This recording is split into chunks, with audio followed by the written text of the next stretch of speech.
Good morning, everyone, and welcome to another edition of The Morning Trap. I am your DJ and co-host, James Bubba Williams, but you know me better as DJ Exclusive.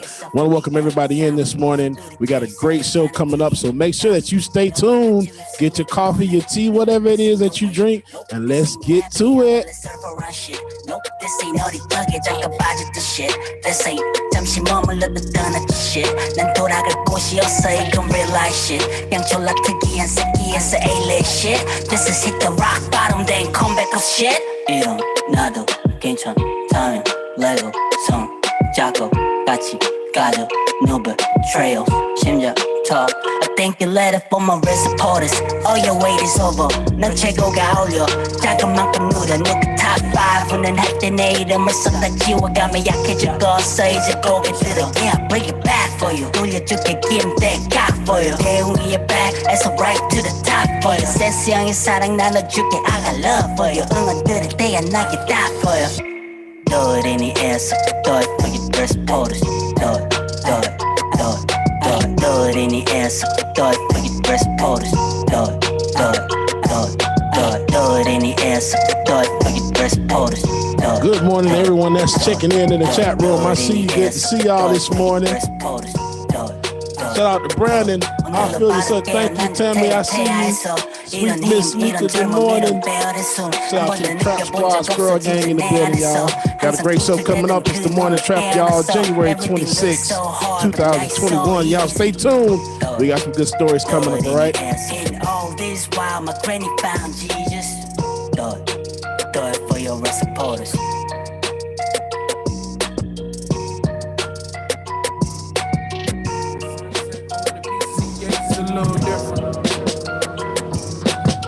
The sunset on the PCH is a little different. The sunset on the PCH is a little different. The sunset on the PCH is a little different. Buying into the delusion, no one's fault but mine. Overdraft in the dream, thought I was out my mind. No nepotism here, these slave ties. Blood diamonds round my neck, don't let the shame die. Before Riri caught that body, I was anti. The whole brave. Now we could care less about your post game. The most efficient, it don't look fly from close range. The discipline to take you everywhere the prayers came. Sanctified and we all are just entertainers. I doubled up on my major, then Kanye put out We Major. They never did me no favors, flying standby for a savior. Been on this frequency since Sega, make this look like a layup. So pay ups the affirmation that I sing. Don't cry for me, clear as day, no rest until we're free. Just let that ring. The sunset on the PCH is a little different.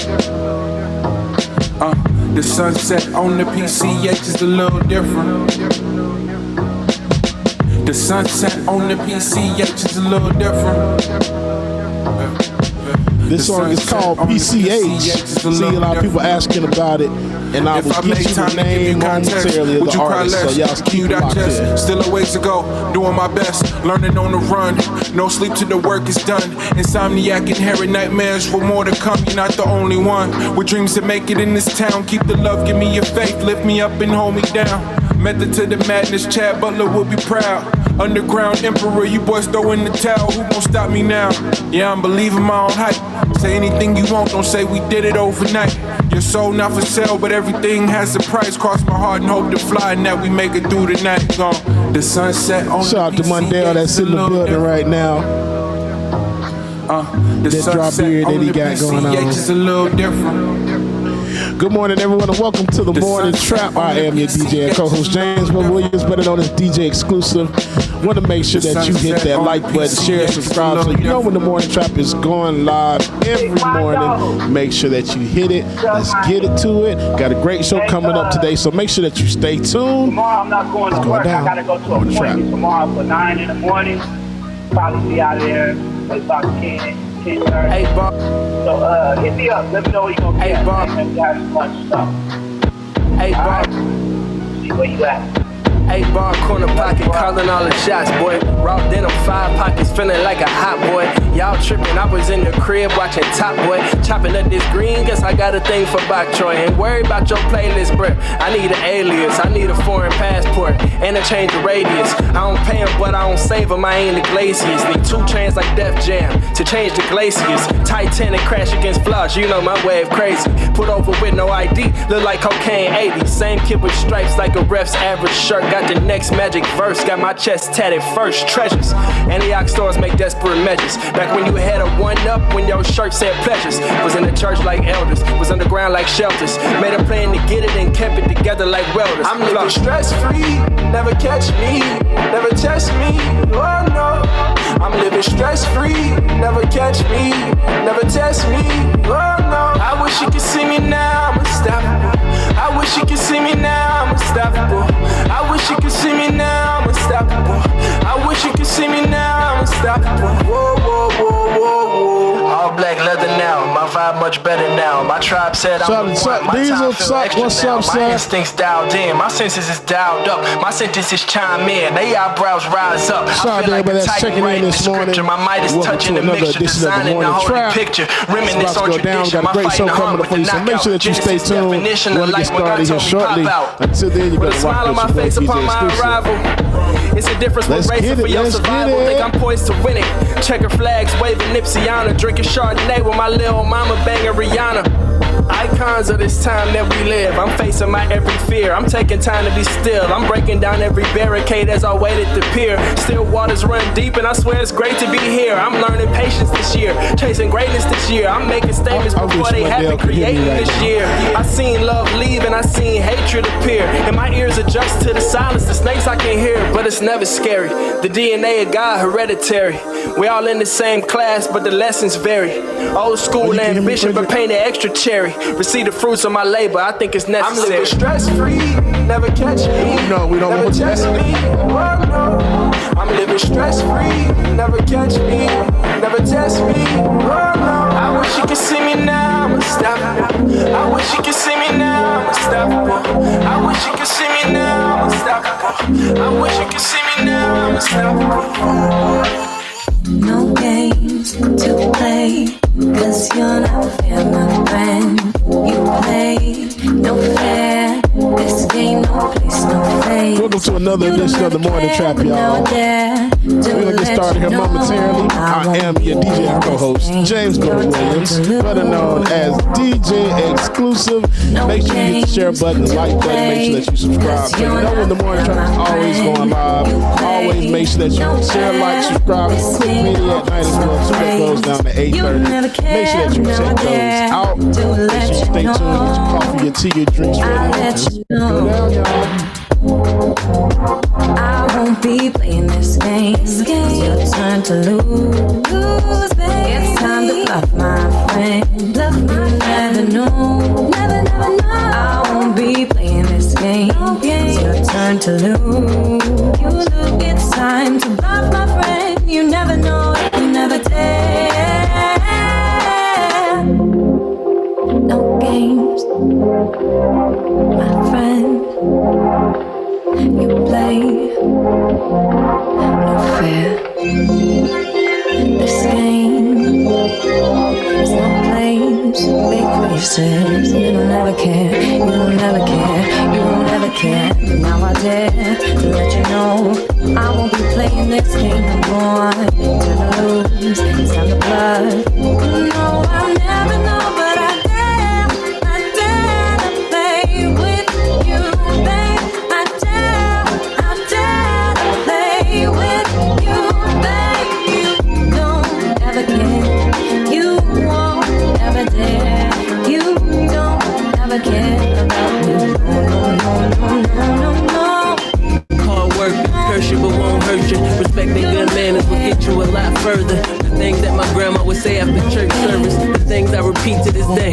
Hard work. worth it.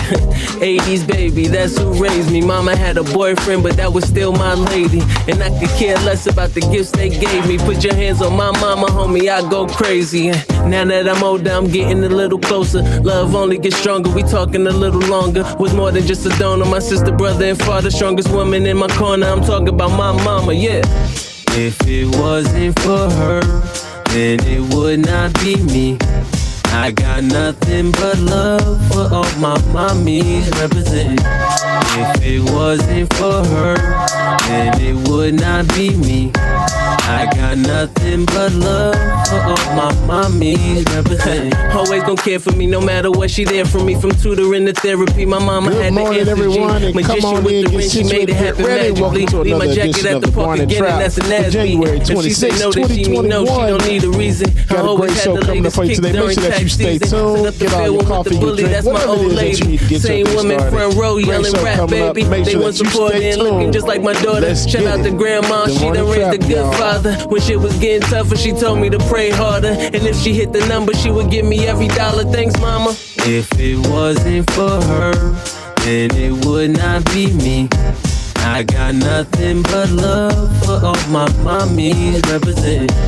If it wasn't for her, then it would not be me. I got nothing but love for all my mommies representing. No matter what, for her baby, she gon' hold it down. Remember all the times when I was out here running wild, doing everything and anything to make her smile. I just love it when my mama say I make her cry. Slide to the left, slide to the right. Rock with me, baby, we can do this all night. Slide to the left, slide to the right. Come on, come on, come on. Yeah, slide to the left, slide to the right. Rock with me, baby, we can do this all night. Slide to the left, slide to the right. Come on, come on, come on. Hey, slide to the left, slide to the right. Rock with me, baby, we can do this all night. Slide to the left, slide to the right. Come on, come on, come on. Yeah, slide to the left, slide to the right. Rock with me, baby, we can do this all night. Slide to the left, slide to the right. Come on, come on, come on. There's people singing in the chat room. That's dope. I love the way that you be twirling to the bass, moving sideways on a Friday. DJ playing all of your favorites. I'm digging your flavor, yeah, yeah. Cause the vibe, let this be real inside. Hey, slide to the left, slide to the right. Rock with me, baby, we can do this all night. Slide to the left, slide to the right. Come on, come on, come on. Yeah, slide to the left, slide to the right. Rock with me, baby, we can do this all night. Slide to the left, slide. Shout out to Cocoa Butter and Versace this morning. Hey, slide to the left, slide to the right. Rock with me, baby, we can do this all night. Slide to the left, slide to the right. Come on, come on, come on. Yeah, slide to the left, slide to the right. Rock with me, baby, we can do this all night. Slide to the left, slide to the right. Come on, come on, come on. Yeah. Aight. Come again. Check it out. Go on, roll like that. Right, y'all, we're gonna get started here shortly. Good morning to everybody in the chat room. I see y'all. Good morning, Mama. I see you, Mama Gwen. Shout out to my nieces that's checking in as well too. Tony, I see you in there. What's up, brother? Conflict resolution doesn't look like that. What's going on? Why you acting like that? Tit for tat, tit for tat. All the little babies playing tit for tat. Tit for tat, tit for tat. Can't even catch a nap with the baseball bat. Tit for tat, tit for tat. Conflict resolution doesn't look like that. Tit for tat, tit for tat. What's going on? Why you acting so wild? Tit for tat, tit for tat. All the little I appreciate that. Tit for tat, yo, historical fact, bro. It's how the caveman got his. Hey, God, it's 18. I appreciate that. You know, I try to look like I'm looking over here. Swinging his caveman axe. Let's not return to that. Hey, shout out to y'all, man. I appreciate all that. Appreciate all the love. Shout out to everybody that's checking us out on all platforms this morning. Make sure that you hit the like button, the share button, subscribe, follow, so you know whenever we're going live. All right, y'all. Make sure you stay tuned. The Morning Trap is getting ready to get started. So, not much for the mind, even less for the soul. And if I had my hand on that remote control, I'm gonna switch that channel with the quickness, yo. Real communication's all about the flow. De-escalating, not coming to blows. Tit for tat, tit for tat. Can't defuse a bomb with a baseball bat. Tit for tat, tit for tat. Conflict resolution doesn't look like that. Tit for tat, tit for tat. Man, what's going on? Why you acting like that? Tit for tat, yeah. All the little babies playing if you go toe to toe with a major a-hole, you know, look out for the mud, cause that's where you gonna roll. It's good to know a lot of information. Low, take a breath and deflect it. Take the high road. Tit for tat, that's the trite way to act. It's ignorant and whack, gonna get you medevac. Unresolved anger in your digestive tract, gonna give you an ulcer and get your skull cracked. Forgiveness is a gift you give yourself. That's Thank a fact. you for that, Teresa. I appreciate it. Suicide pact. The sooner you realize compromise is the prize, and the quicker you're winning, the higher you rise. That's the way community thrives, but and when it take all, the majority dies. You can act tough, but you gon' find eye for an eye makes the whole world blind. That's right. It's a nation of indignation. Turn down the heat, down the beats in circulation. Alright. It's a nation of indignation. No resolution, just confrontation. Yeah. Say what? We need relief from agitation. I appreciate that, Chili. I said I'm gonna do some baby blue and pink today. Not pink, but pink.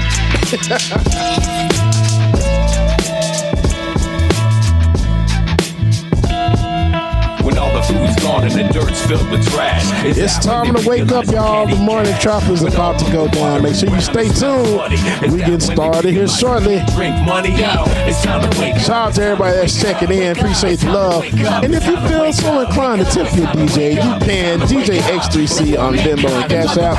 DJ X3C on Venmo and Cash App. Glad you chose our program for your summer vacation. We sent you the history of Earth. I bet you read it. Cause instead of goofing off, you're here to get some extra credit. That's good. Education lead to success, while ignorance and hesitation lead to a mess. And yes, I guess I'm speaking of the 21st century. To manifest your holograms and follow along mentally.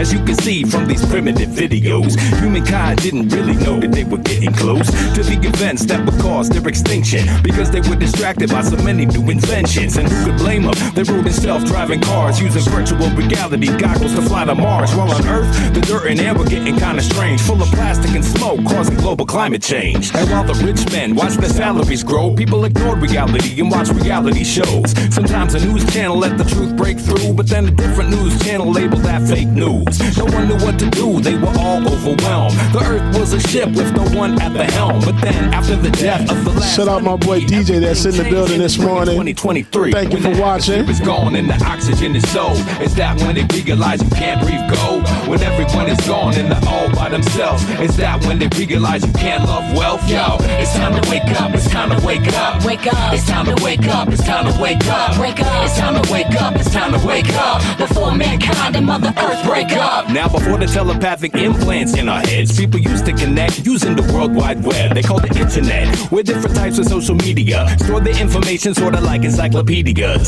This medium became the primary tool for self-expression for kids starting from primary school. They formed groups, sometimes as big as 10,000, then sent their sentiments out to all their friends browsing. Now on that day when the bees went extinct, that's when the children broke humanity from the brink. The hearts of the youth were clear and saw the truth, not jaded like adults trying to make an excuse. They saw the proof of impending doom, so they acted, connected real fast while the parents were distracted. A massive movement formed overnight, demanded widespread change and governmental oversight. The kids are spoken because if you wanna go fast, walk by yourself. If you wanna go far, walk someone else. Right by my side, right by my side, right by my side, right by my side. They say to raise a kid, it can take a village. That's the way it's been and the way it still is. It don't matter if you're broke or making millions. You need the real ones, the folks never fucking feelings. It's obvious now, the problems is out. We gotta evolve and I fight to be the top of the pile. For the king of the hill, that crown gets so heavy. It's lonely at the top and hard to hold steady.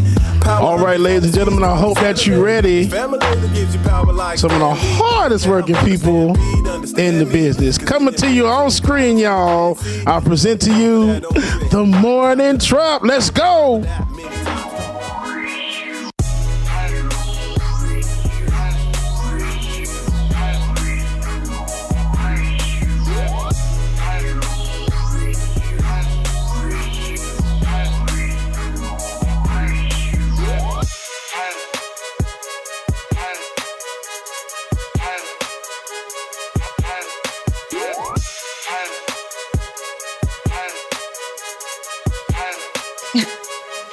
And that's all right. You gonna like this intro.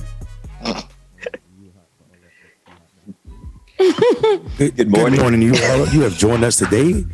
We are the Morning Trap Store with our visiting star, Darren Bell Smith. We have Big Dixon, Becca Azor, and James Bubba Williams, better known as DJ Exclusive. We came today to bring you culture, politics, and other news that's necessary for your daily life. Welcome. What it do? What it do? It was that poetic intro because you know he has that voice, but it was what Bubba was playing in the background. I felt like I was at a cute little bar. That's what we at the spot. Hey, Darren. What it do, man? Good morning, my people. How you doing, man? We glad to have you with us this morning. It looks like you got a big week coming up, don't you? Or is it? Well, not this week. It's in a couple weeks, but your little team, your little team, your little team look like they're gonna go on over to the Super Bowl. We were always going. It was who were we gonna play? Hey, show the people. I like to stunt on you. I like every show you gotta have that man. You be exposing that man. Cause I like to stunt on behalf of others. I like to virtually stunt. What is it like? Vicariously stunt. Like if I had a Super Bowl ring, if I had a Super Bowl trophy, I would have that thing in the show every single day. So Darren, you could always tell me off air if you're tired of stunting on these you act like a mom with the kid that'd be like, baby, go show him do that thing, baby, do that thing for him, do that thing for them. And Darren, it's like, show that ring on the count of 3, 2, 1. Bow. Shout out to all the Kansas City fans out there, and shout out to the Tampa Bay Buccaneer fans out there. Darren Smith, thank you for joining us this morning, man, and our resident sports/political expert. We're glad to have you, man. Glad to be here once again. Like I said, we I start packing this week. I leave for Tampa on Saturday morning, so I'll be there for 10 days down there. We'll be on Radio Row. So, if you all need me down there, hey, we can do it while I'm down on Radio Row. We might patch you straight into the show and have some live reporting from the Super Bowl. How about that? Love that. Right. That's love. Hey, cool. You got my number. You know what to do. Hey, what's everybody else doing? Mundell, you sitting over there looking like Jesus in a little bit between Jesus and I don't even know what the other half is. What you doing, man? Hawaii silky fame, bro. Nah, I'm good, man. I'm just, I woke up this morning on the right side of the bed and ready to fight. I'm ready to fight, man. That's all.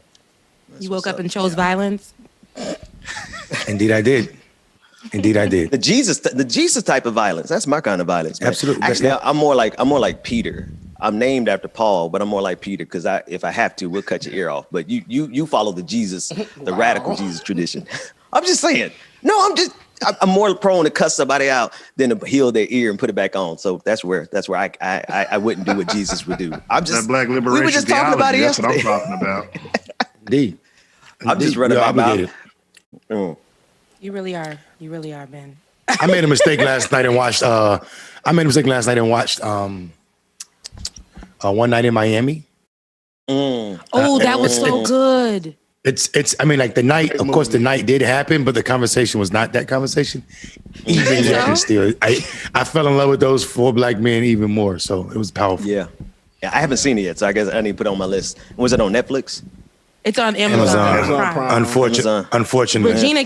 Regina. Well, King. Yeah, Regina King. Created You got to support her, even if you don't support Bezos. You got to support Regina King. So I will be watching it. I will. That's how I felt when I picked it up. But it's a really good movie. It did make me fall in love with each of them even more. You know, after the movie, I was on Google like, were they together for real? And there were pictures and things like that. So it was. I'm not gonna lie. I downloaded it. I'm gonna watch it on my iPad this weekend when I fly. So it's good. That's one of my viewing deals. How'd you get a download version? Never mind. Hey, never mind. Now, you know what I'm saying? Hey. Send me that version so I ain't got to support Jeff Bezos and his union busting ass. But anyway, I digress. Who else got stuff on their mind? I'm just, I got Black excellence on my mind. Let's talk about the beautiful gymnast, Nia Dennis, who did a Black excellence floor routine that went viral. She is a senior at UCLA, and she was competing against Arizona State when she executed the routine celebrating Black culture. Her set featured Kendrick Lamar, Beyonce, Missy Elliott, Soulja Boy, Tupac Shakur, and Megan Thee Stallion. Come on. Now that's real Black excellence right there. We put a lot in one. I loved it. So it went viral because her first viral show or routine was Beyonce. And not only that, it's just, within the routine, she's giving us like hips and just Black dances with the Black music. And she's winning, honey. The judges gave her a 9.5. I voted an 11. A 20, a 10. I felt that move she just did right there. She felt the spirit right there. Yeah. Right. Everything is crisp and precise. It's like this girl is doing it. And it's a great representation at UCLA of Black excellence. I mean, I'm living for it. Because remember when Gabrielle... Did she just do the bankhead bounce? She did a lot of it. She did. She's doing a lot of Black dances, actually. Of Gabby Douglas doing the Dougie, and it was not the Dougie. So to see someone who's able to really give us... Oh, she's killing it. I had not seen it. I'm sorry. I wish we could play the music. But we cannot play the music. Because Beyonce... We be shut down. This whole stream will be over. There you go. We'll put our own music to it. Hey. It almost fits a little bit. Girl, go ahead. She did the crip walk as well. She did the crip walk. Yes, she did. She's killing it. Yeah. Oh my goodness. How long is the routine? Because this is amazing. This is the end of it. Oh, okay. God, dog.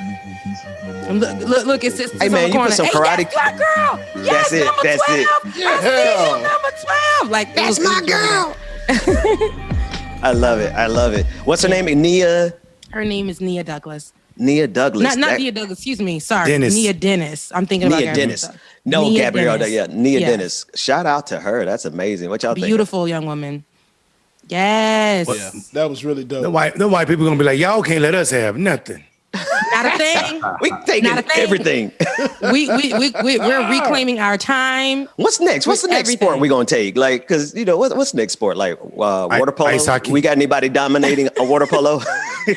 Ice hockey, water polo, hockey. Oh wait, how about the game? How about the game of Black guys in hockey racquetball? That's like doing a couple of things. What about bobsledding? We got anybody in? Obviously. I'm sorry. That was just a really bad joke. I didn't even set it up right. Well, I mean, it was a real story. That's a real story, actually. That's not just a movie. Yeah. The Jamaican. Okay, Mondo. Okay, at least they I really knew did build. that it was a movie. At least you knew it was a movie. You're moving up in the world, Rebecca. You're moving up, Rebecca. No, you're moving up in the world. I appreciate that. No, but for real, what's the next? What do y'all think? What's the next sport? Black folks just go like not just integrate. We moving in. We taking the whole sport. Which one? Snowboarding. Snowboarding. You might have a one there. Snowboarding.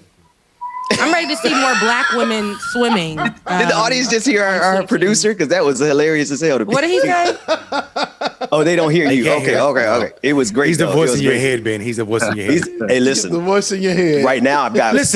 I got 7, 8, 9. I literally have 9 voices. No, I got 9 voices in my head. I got the 5 of y'all, and I got the 4 producers, and literally y'all all in my head right now. So that said, Rebecca, that was a good segment. Let me give a.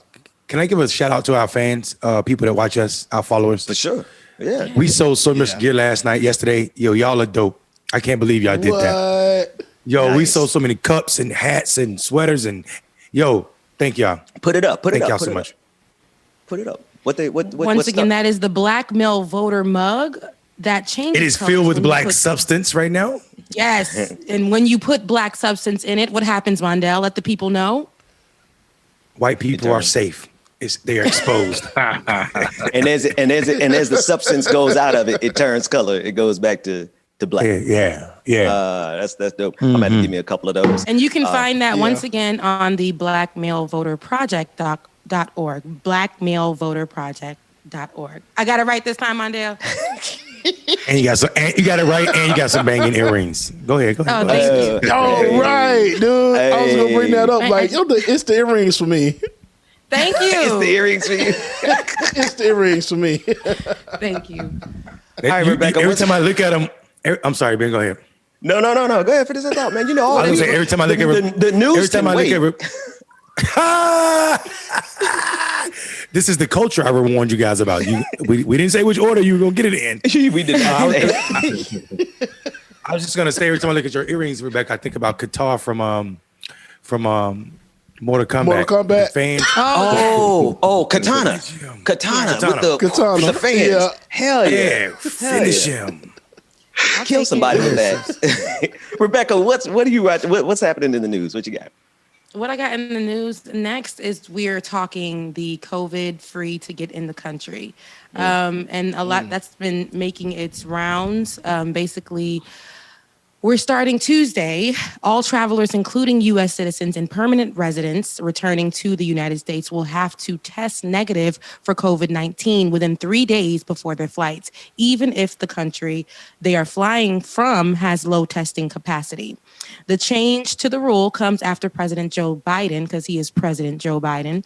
President Joe Biden signed an executive order last week that tasked several federal agencies with reviewing how best to implement a quarantine requirement for international travelers upon their arrival to the U.S. On Monday, the Biden administration re-implemented an entry ban on nearly all non-U.S. travelers who have recently visited Brazil, the United Kingdom, Ireland, and 26 countries in Europe. It also added South Africa to the list. So basically, we're all going to have to be getting negative COVID tests. So like I've been traveling, and I know that I traveled to Florida and other places and around the U.S., and I haven't been required to get negative COVID testing. I know a lot of people who have been going in and out of Miami haven't been required to get negative COVID testing either. You should. But yeah, it should be something. So I think that's important. What do y'all think? Yeah. What do you think about this? Because to me, it's like America, we're the ones that have let this run uncontrolled. Don't get me wrong; it's not good everywhere around the country, around the globe. But what do you think about this move? I mean, I think it's necessary, but I also think it's like, I hope everybody's still protecting themselves from American citizens traveling to their country. But I digress. What do y'all think? Let's start with you, Darren. You in the room. Go ahead, Darren. I was going to wait on Brother Monday. I mean, I don't see an issue with it. To me, I'd rather be safe than sorry. I mean, I get tested when I leave, before I leave, and when I come back, when I travel out of town. So, for me to be honest, I don't see what the issue is. But that's just me. I don't think it's an issue. I just think I'm just laughing at Americans for not taking care of ourselves internally, right? I think the policy is sound, right? Because especially with these new strains, Mundell, like there's a new strain that they identified from California, but then there's also a new strain from the UK that they identified that is 70% more contagious. So I think the policy absolutely makes sense. What are your thoughts about it, Mundell? All the other countries, for the most part, have already required Americans or anybody coming into their country to be tested, and you have to test negative. And some countries made it like you have to get a test while you're in their country and then go quarantine until your results came back. So, I mean, this is just us catching up from the Donald Trump lag that we've been suffering from for the past 4 years as it pertains to what's important to people's health and COVID. Yeah. What I will say is I think we absolutely should mandate COVID testing from state to state. And I know that would be hard to monitor, but when you get on one of those jets or whatever, they should make sure that they could do rapid tests. Just tell you show up 15 minutes earlier than your flight. You take that test before you get on the plane. I think that's absolutely something that should be happening. I know when I went to Massachusetts, to Martha's Vineyard last summer in August, the day I got there, they instituted a new order that said if you're coming from anywhere outside of like New York or I think New Jersey, you had to quarantine for 14 days before you can go anywhere on the island. So unless you had a test, and I think we should be doing that if we are getting serious about this, we're going to have to get strict, especially in places where, you know, the party never stopped, i.e. ATL. Atlanta, Georgia. Yeah, I think we just literally. I mean, DC. If you're in DC or the DMV area right now, Maryland, DC, they still have. You have to stop selling alcohol at 10 o'clock. Only 25% capacity in restaurants, and yeah, it's and everything closes at 10 or if 12 if you're not selling alcohol. So it's like go home. Atlanta open until still everything regular hours. Till the sun come up. Yeah, till the sun come up. 6 a.m., 7 a.m. Yeah. Why we ain't catch up? I don't. They need to enact them same rules in Atlanta because y'all need to take y'all ass want that home. economy coming back.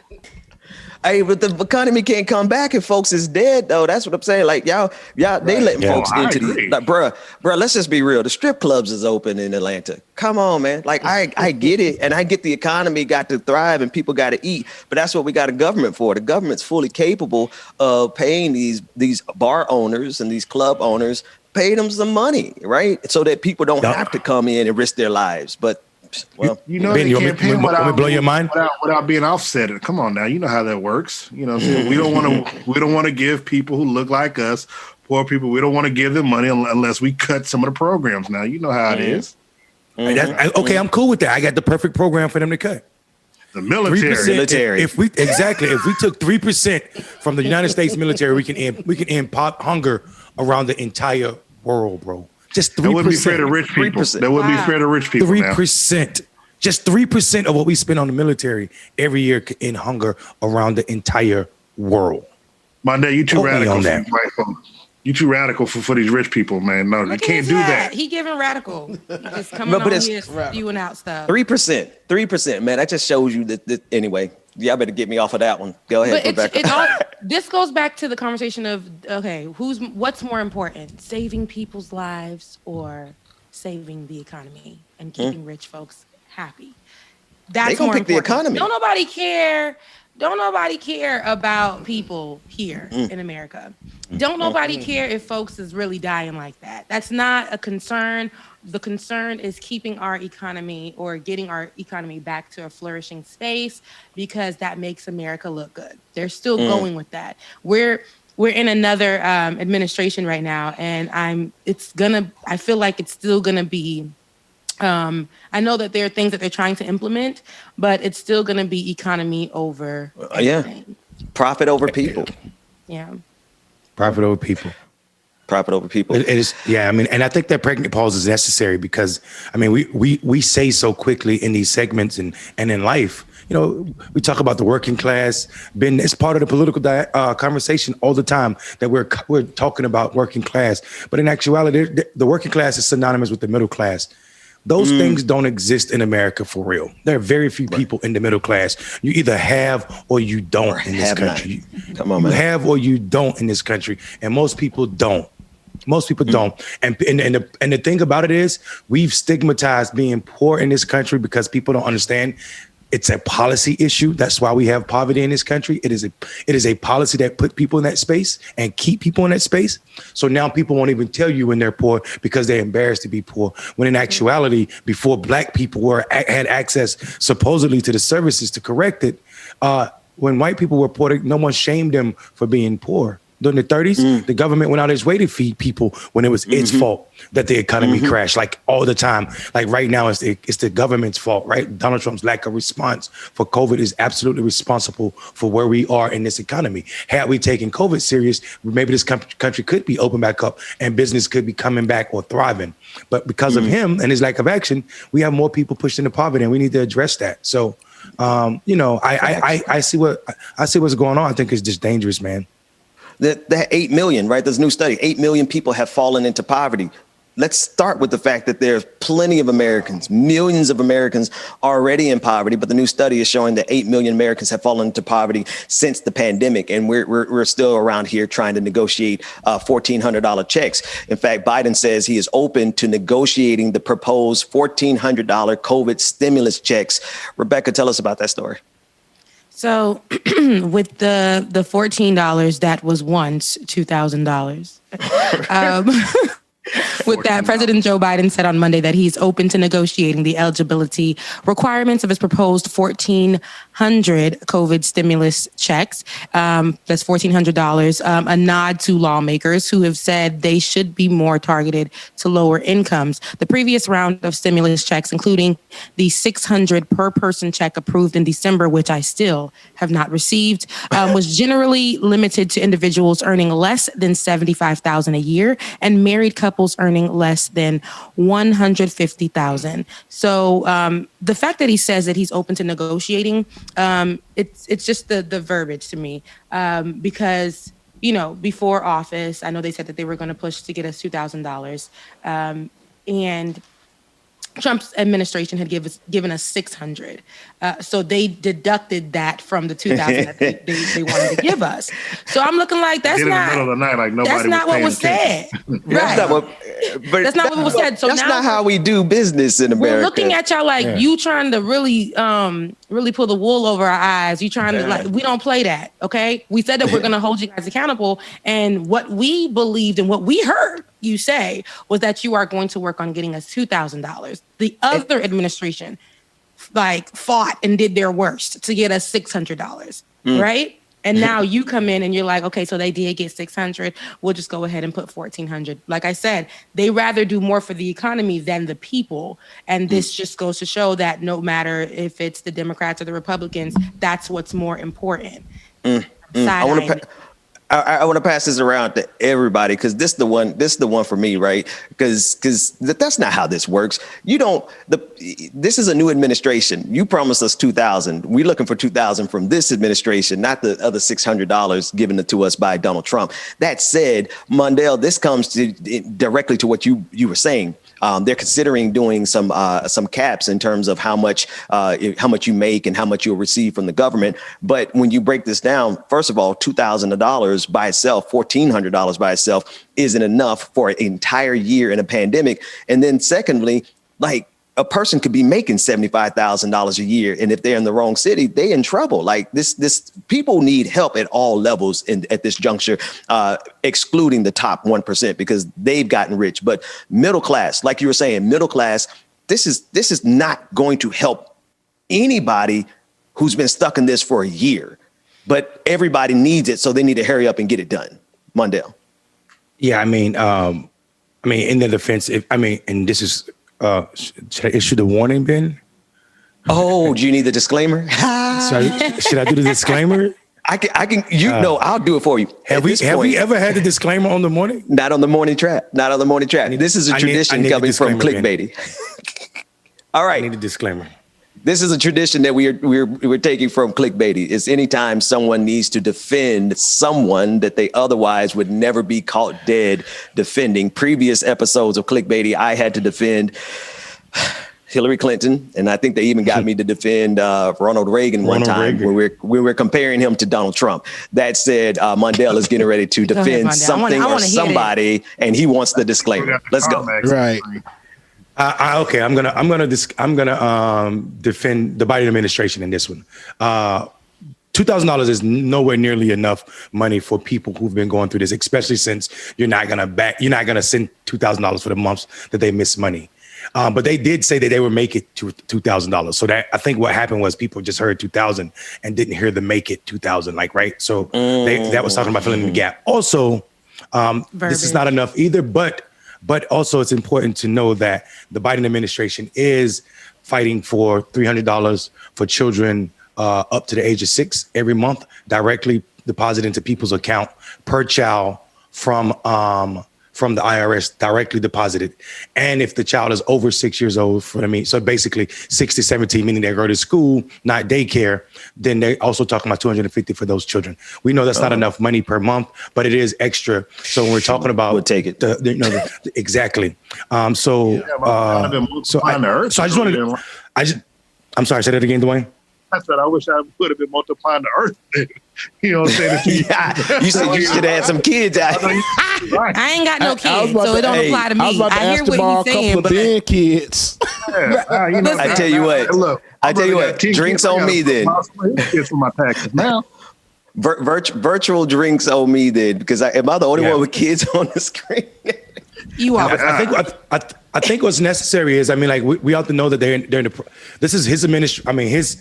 We understand the different aspects of our government, our federal government, and the president can propose anything, but it is up to Congress to fight for legislation, right? So we are still in a space where we can call elected officials and ask them, like everybody should be putting pressure on them to do more, right? Like this is the point where you call elected officials. 100 phone calls to a elected official office right now would scare them. Like you could possibly scare them into doing or asking for more. Like we need $2,000 for people, and we need that to be $400 or $500 per child, or whatever is necessary, or whatever people as a collective believe is necessary. This is the point where we can lobby without going to DC or having a lobbying firm. 100 phone calls to a local office for a congressperson would scare them. Somebody in your district is listening. So I think people forget that we have all of these phone numbers are public. Their local office, meaning the office in their district. If you call that 100 times, that would flood them. So, and if, whether you talk to the congressperson or not, excuse me, whether you spoke with the congressperson or not, those 100 calls will be noted, and folk will know that we got 100 calls today about you need to request more money for the people. Yeah, exactly. Yeah.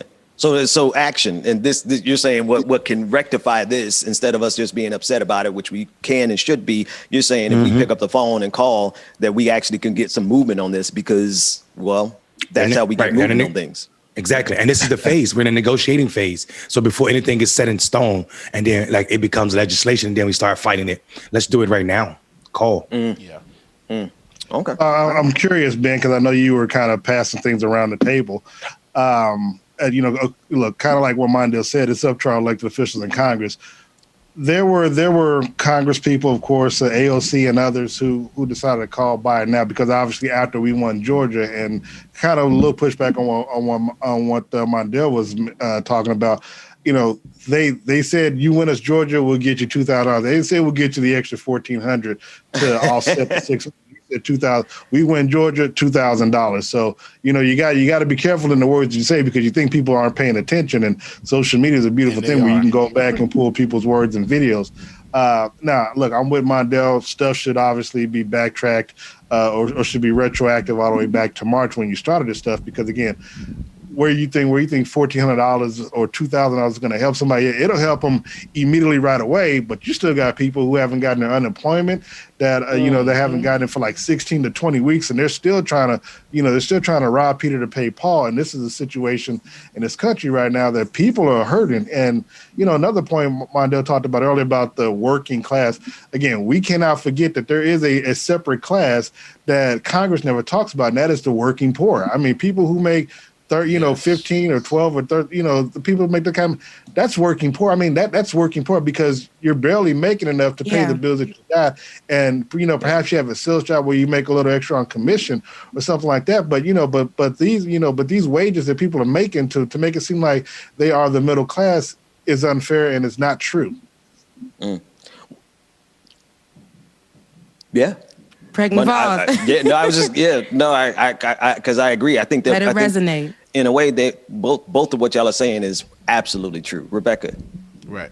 Well, no, I definitely agree with that. I ain't got nothing to say on top of that. I said what I said, and I think everybody else, I think the pushback or the clarity, difference in opinion that Mondale gave was another side to the story. But in the cases of folks that ain't got no kids, in the cases of us out here who, are struggling alone, it's kind of difficult. And it's kind of difficult to really, I know it's a different administration and they're doing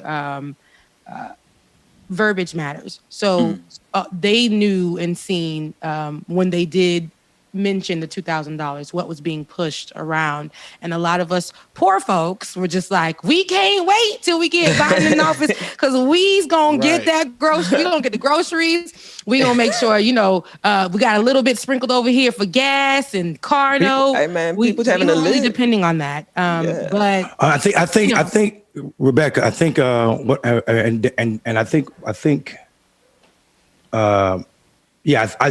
think people forget. I don't know. For me, I definitely think, and I need to be careful because I'm a single man with 100 jobs. So, I think people forget that political is still political, right? And I think I hear what Darren is saying, but vote if we win Georgia, you get $2,000. Is actually still an accurate statement, right? Like, because at that point, no one had received the $600 from the stimulus, nor plus the $1,400 extra that was coming from them. So I'm saying people are forgetting politics, and what should have happened is we should have been having that conversation. Like, we should have been saying we want an additional $2,000 to the $600 that's already guaranteed, because at that point, no one had received the money. And then a continuation of my disclaimer that Ben gave in defending the Biden administration even more. I just got to say, I think what happens, the legislation is happening, right? But we also got to acknowledge the fact that Joe Biden currently, not currently, a couple of days ago, maybe yesterday, a couple of days, my times are running together, issued a executive order that extended who can get stimulus checks, right? So more Americans now qualify for the checks, and also more Americans now qualify for nutrition support, food nutrition support. So I think we don't hear about those things because they're less sexy than what's happening with that $1.9 trillion in Congress. But these are executive orders, which means they don't have to wait for Congress before they become effective. So I'm super excited about that also. And then also extending the protections for federal workers is super important to Black people, because we know percentage-wise, Black people make up a lot of the federal workers, right? So I think we should also just keep in mind, like, all of those protections are being extended to working people and working poor folk. And I love it. Mean it. Absolutely. Plus $2,000. I'm just kidding. No, all of that is good. All of that, a lot of people should definitely understand. They ain't gonna let. I'm telling you, the people ain't gonna let go of that. They ain't gonna let go of that 2,000, man. Well, you don't know about nothing else, but just saying, hey, all I heard was $2,000, and I thought I was getting already spent that money in my head. That's all you really think about, like that. And you're right. That's the only thing that has been pushed out there. People aren't really gonna know or understand all those other things. That's why it's really big to educate ourselves on the other things that are going to benefit Black people that Biden is doing. That's all great. But there are a lot of people out here that was just like, I really You should have said $2,000.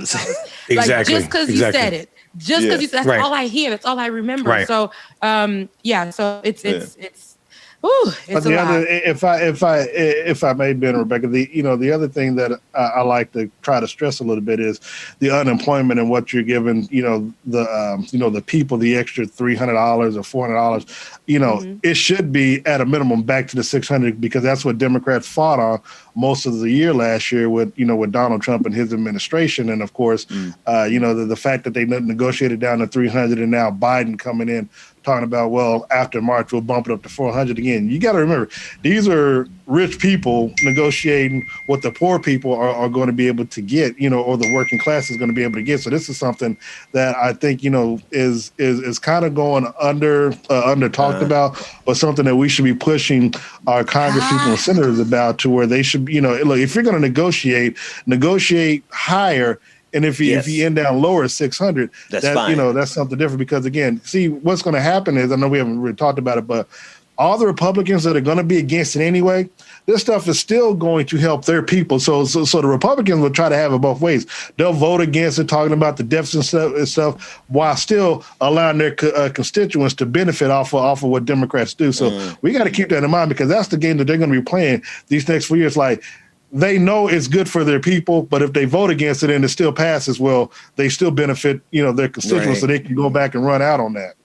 Yeah. Yeah, I think it's important, though, we know, though, Darren, that the president can't control or reallocate money that's already been determined how it's going to be spent by Congress. The U.S. House controls the purse of the country. So he can't. I'm talking about for his $1.9 trillion. I'm talking about for his $1.9 trillion, where that hasn't been passed yet, but it's talked about. So you can take that 400 back and bump it up to 800 and then negotiate it down to 600. That's all I'm saying. Right. Yeah. So, right, so fellas, let's hold that push back there, and we're going to come back after this quick break. And Mundell, we want to pick up right where we left off. James, get us some music on a break, and when we come back, we want to finish this conversation. Who? Mundell. I can't even see him. No, when we come back, we're going to finish this conversation, and then Mundell, we want to talk about some of the other situations that we're watching. Thank you for joining the Morning Trap. We'll be right back after this.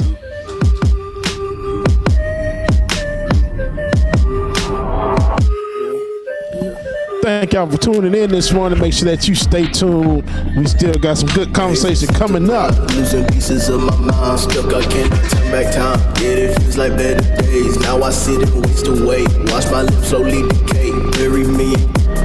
Give me all the extracts. I'ma smoke a pound of it. Need a box of raps. Staring to the burning blaze. Gray clouds only fill my days. All I feel is praise. No escaping from this maze. Cannot wait to hit the grave. Hope this is my saving grace. Hope I can just rest in peace. Throw my body in the flames. Some days I feel so insane. Infamous up in my lane. Acid test in my membrane. And I still don't feel the same. Yeah, so am I moving slowly for improving stuff? What am I doing? I've been going through it. I'm about to go lose it. I'm about to go get it. Can't run to the hills like completed the mission. Something missing about my addiction. I love the addiction. And you know I feel it. Consider my feelings. I don't give up. Yes, I ain't giving up. Never had my wrist up, whipping and drinking. When I'm on my business, steady rolling up the ticket and live. You speaking the truth and I won't get it done. Got a new motor, my flow was the coolest. I said it in brother, your boy feeling still. My life feeling golden, just like I was doing. My heart is still frozen so deep in the ocean.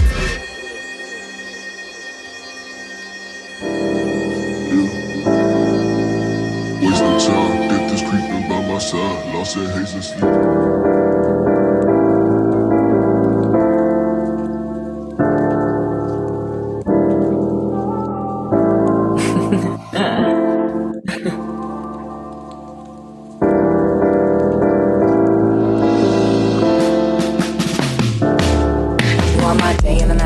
Show me the light when I can't shine. Give me the strength when I can't find. So glad to be the one you chose and call me love like a church time. Picture perfect, there no rhyme or reason to the way we love it, but we do it so right.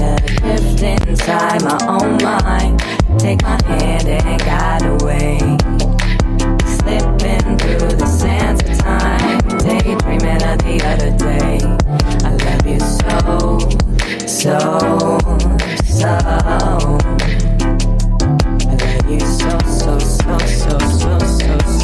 Shout out to everybody that's checking in the chat rooms. We appreciate y'all for rocking with us. Make sure that you hit the share button, like, subscribe, so you always know when the Morning Trap is going down. So make sure that you tune in. Let's keep it locked, y'all. We'll be right back. Habits, cause you gave me more. You giving me the peace of mind I never had before. And now my dreams are mine, but life is wild with you, babe. For everything, I thank you greatly. To leave, no one could ever make me.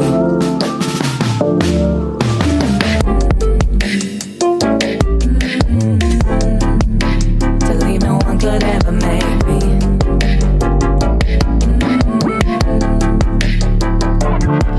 That's what we always think about when we see that. Show me the light when I can't shine. Give me the strength when I can't find. So glad to be the one you chose and call me love like a church time. Picture perfect, there no rhyme or reason to the way we love it, but we do it so right. Adrift inside my own mind. Take my hand and guide away. Slipping through the sands of time. Daydreaming of the other day. I love you so.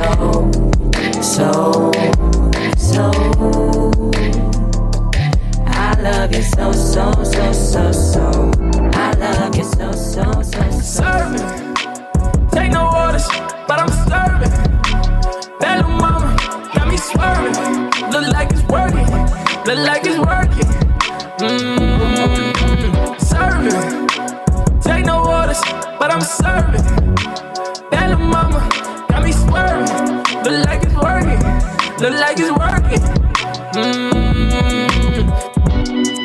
You know it's fast when I come to be ready. I hate when she act like she don't look amazing. This paper on me like confetti. Stirring the pot of spaghetti. Swinging the wheel like machete. I think you deserve a lot more attention. I'm about to start calling you Kelly. Hey, limited bronze. Yeah, count out the funds. Yeah, brand new fit. Yeah, throwback ones. Yeah, she ain't equipped. Yeah, she tryna run. Yeah, I can't resist. Yeah, I get it done. Yeah. She fell in love with me. She on my company. Ooh, customer service. Can't get enough of me. Drinking that bubbly. Did it on purpose. You know I'm all in that. Tell for a big bag. Making a purchase. Wait, let me call you back. I need a car that's black. Nigga, I'm serving. Take no orders, but I'm serving. That little mama got me swerving. Look like it's working. Look like it's working. Serving. Take no orders, but I'm serving. That little mama got me swerving. Hey, let's pick it up right where we left off. Mundell, you were giving some pushback, or not even really pushback. It's just like nuance of the conversation. Yeah. And then there's a whole lot of other news we want to cover. We want to pick up right where we left off. I think we got so much to cover. I think Darren and I could continue this conversation on like the Morning Trap Twitter feed. So if you want to finish that, we'll call that extra, because I think we could go back and forth about the job of like negotiating and how that works. But I just was going to say this one thing, Darren. There's never been a presidential budget that's ever been approved the way they write it. So what I'm saying is Congress, the House always does what it wants to, and then they hear what the president says and just disregard it. So, and I was just going to say, I was just thinking in that spirit that the president does not determine the budget of the United States. Historically, speaking of historically, I did want to transition quick and hard to America's history with cops, white people in power, oppressing black people, beating black people. And yesterday we previewed something about this, and we talked about it a little bit. Back home, one of my childhood friends, Christopher Lynch, was attacked and terrorized by a police officer in Gold Rock, North Carolina, for only driving. What happened was, the back feed, this came from his brother, what happened was, we were on this road leading up to this gas station. Is an extremely dark road with no lights. It's a country road, and the cops got behind him, flashed his lights instead of stopping on that dark road. Keep in mind, we're talking about historically what that means for black men and black people in this country in general. He drove to the gas station, immediately cut his car off, put his hands on the steering wheel, and waited for the cops to approach the window. The cops get him out of the car, and then we know what ensued after that. So what happened was, the cop came to the car and told him, we know you had a DWI in the past. And I'm thinking to myself, what does that have to do with anything? Which means that cop was already checking his history, looking for a reason. Because if I'm not swerving, if I'm not doing anything wrong, why are you bringing up my past? Your past crimes or convictions have nothing to do with your propensity to be criminal right now. So that is absolutely disgusting. Mm-hmm. And even if that's the case, what ensued is absolutely disgusting. So to show you what ensued, we're gonna play this video, and also talk about.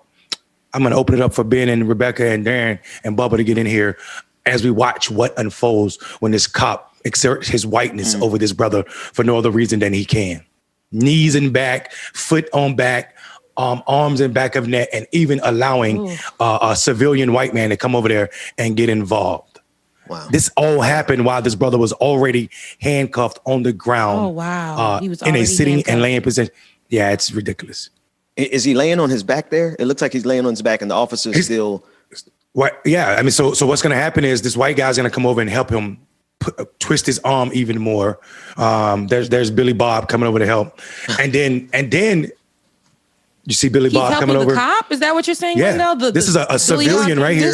Big ass, put his greasy, 300 Did he pounds. put his knee? It looks. Yeah. From the other angle, you'll be able to see. There's another video that Dwayne has. You'll be able to see him put his knee in the back, and while the cop also had his elbow in dude's neck. Like, this is not. I mean, when black people are filming cops, your gas to go into this bit, like, this is what white supremacy looks like. They really think, the cop is arresting a black guy. Let me go and help the cop, not the guy. Here's the other angle. Abusing. Look at this. My man is on his back, not resisting whatsoever, complying. Oh my God. Look at that. Look at the elbow. Look, you see the elbow in the neck? Elbow in the neck. Pushing his face to the pavement. And then this white guy walks over, like he's and then Billy Bob's puts his knee in his hungry back. ass. Who is he supposed to be? Right there. That is like, illegal. This cop should not have let that happen. This is absolutely incorrect procedure. That in itself is too much. And then we know in the next video where he beats him with the flashlight when he's already handcuffed in the car. Oh shit! So when I talk with Rebecca, there's more. Yeah, there's more, Rebecca. So when you ask me, do I wake up angry? This is why.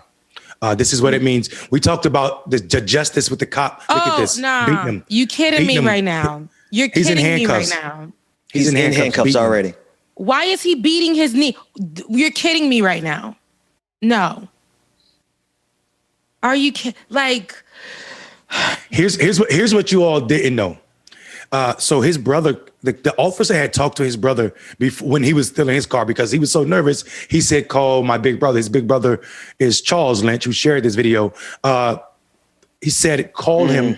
So the officer Charles said he actually had a conversation with this officer before any of this happened. And then he said, Charles got off the phone because he said, well, if you're going to arrest my brother, just take him to jail and we'll come bail him out. But then he said he started getting calls from other people saying, yo, they're going to try to kill your brother. And then the videos start popping up. So this is what happened. So he got off the phone thinking his brother was headed to the jail and they were going to, go bail him out. But instead what happened was this officer started exacting white supremacy terrorism on this brother because he can. And we are obligated to do something. So what I want to do is I want to shout out my sister, Alyssa Milano, and also my brother, Mark Ruffalo, who I actually called late in the night, and both of them got on it quickly and shared it to both of their Instagrams and also Twitters. And I think, we're pushing 50,000 views because of that. And I think we're gonna release a petition today, and we're gonna push those out as well. So shout out to the sister for showing up like a good ally. Yeah. Which city is it in? Because a couple of people in the chat want to know which police department it is, because we can address them. Yeah, sorry. I'm going to have the officer name shortly, but the city is Gold Rock, North Carolina.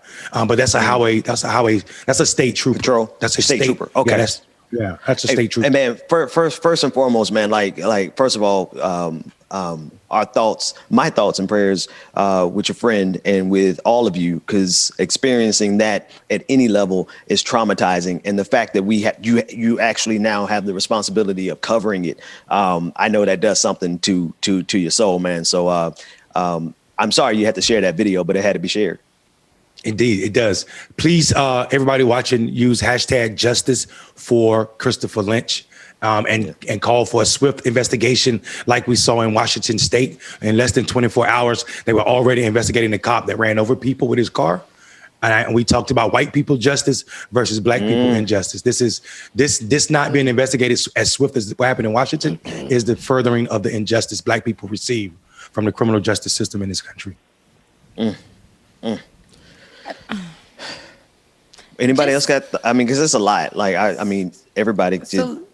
It's a lot to unpack, but let me put my disclaimer on. So the views that are expressed are not those of ESPN Kansas City Union Broadcast or Sports Radio 810 WHB, but that of my very own, because had a situation like that happen with my younger brother, or with my brother. He was 15, I was 17, and he was running the gang and stuff back in the day, and so the police had kind of did something like that, and so what his friends did was they attacked the police. Because they're like, hey, he can't breathe or whatever, and they're not finna let my brother obviously get killed at the hands of the police. And they physically fought the police off of them. This before, of course, they start pulling guns and stuff on them without cameras. But yeah, they fought the police and ran off, and they ended up getting caught. But at the end of the day, nothing ended up happening to them, thankfully.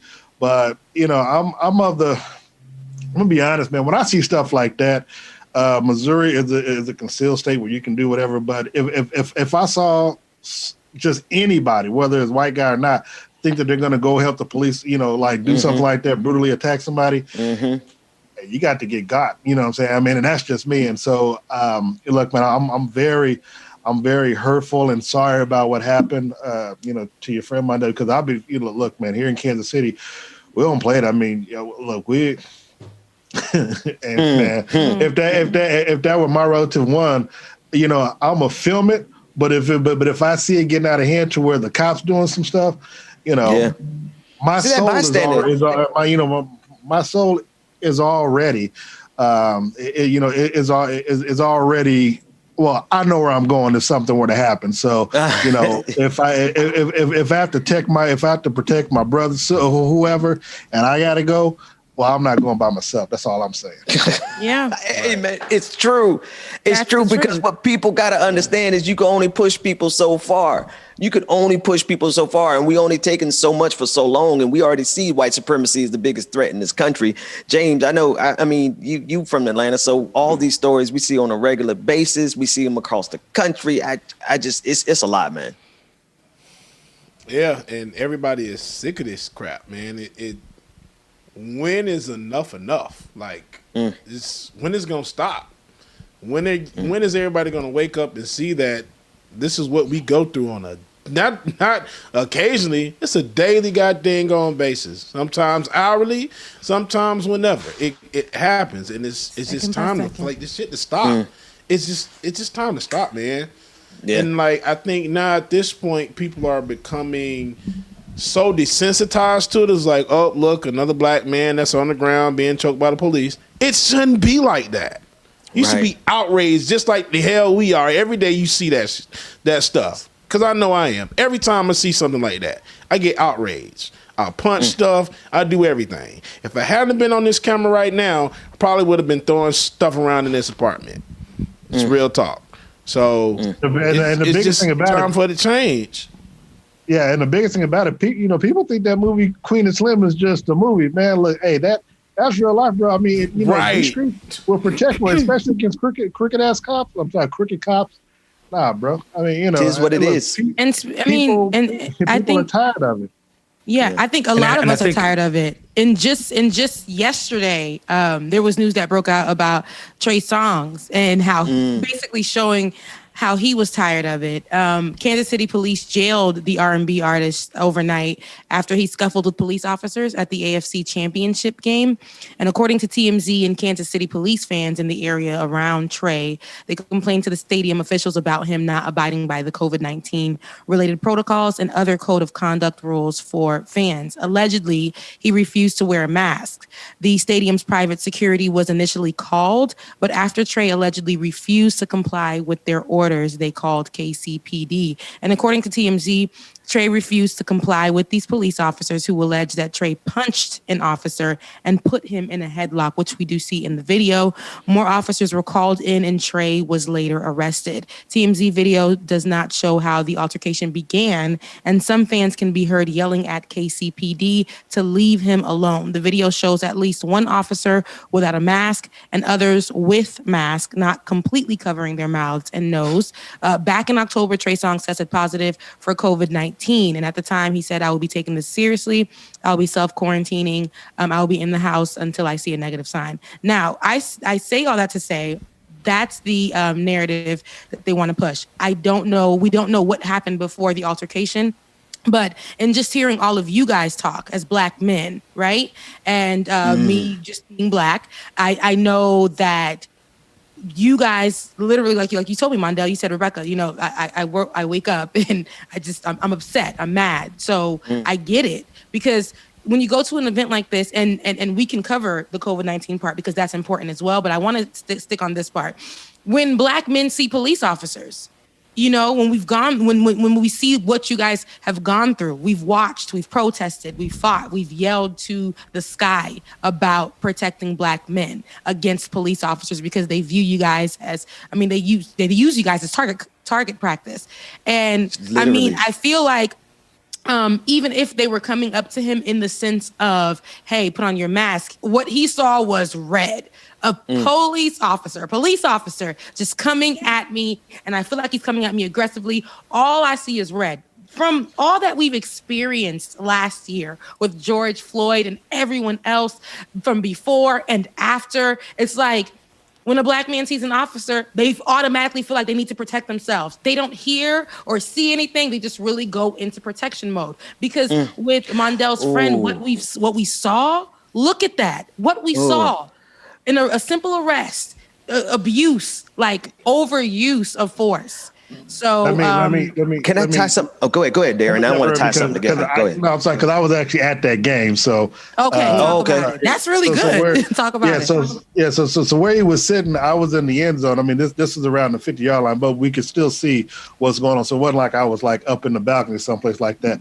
The situation that ended up happening. Look, one, Trey Songz was in the wrong for not wearing a mask because that it's mandated. So you have to wear a mask and being in that facility. Yeah. That part. So there's no excuse for what he did. Now the cop was the one that was the aggressor with Trey and put his hands on Trey first. So Trey was defending himself. So look, I ain't got no problem with Trey putting hands on a cop when he was defending himself. And so and the people the people that were yelling like.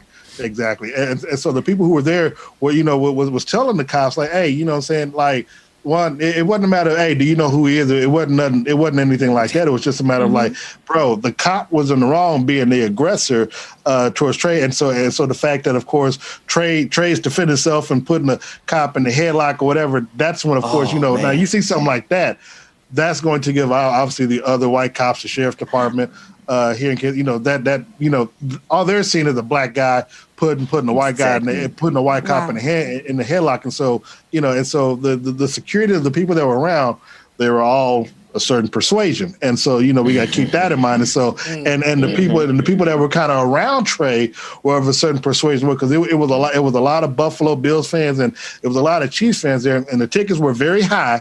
I can't lie, the tickets were high. I got mine for free, but the tickets were high.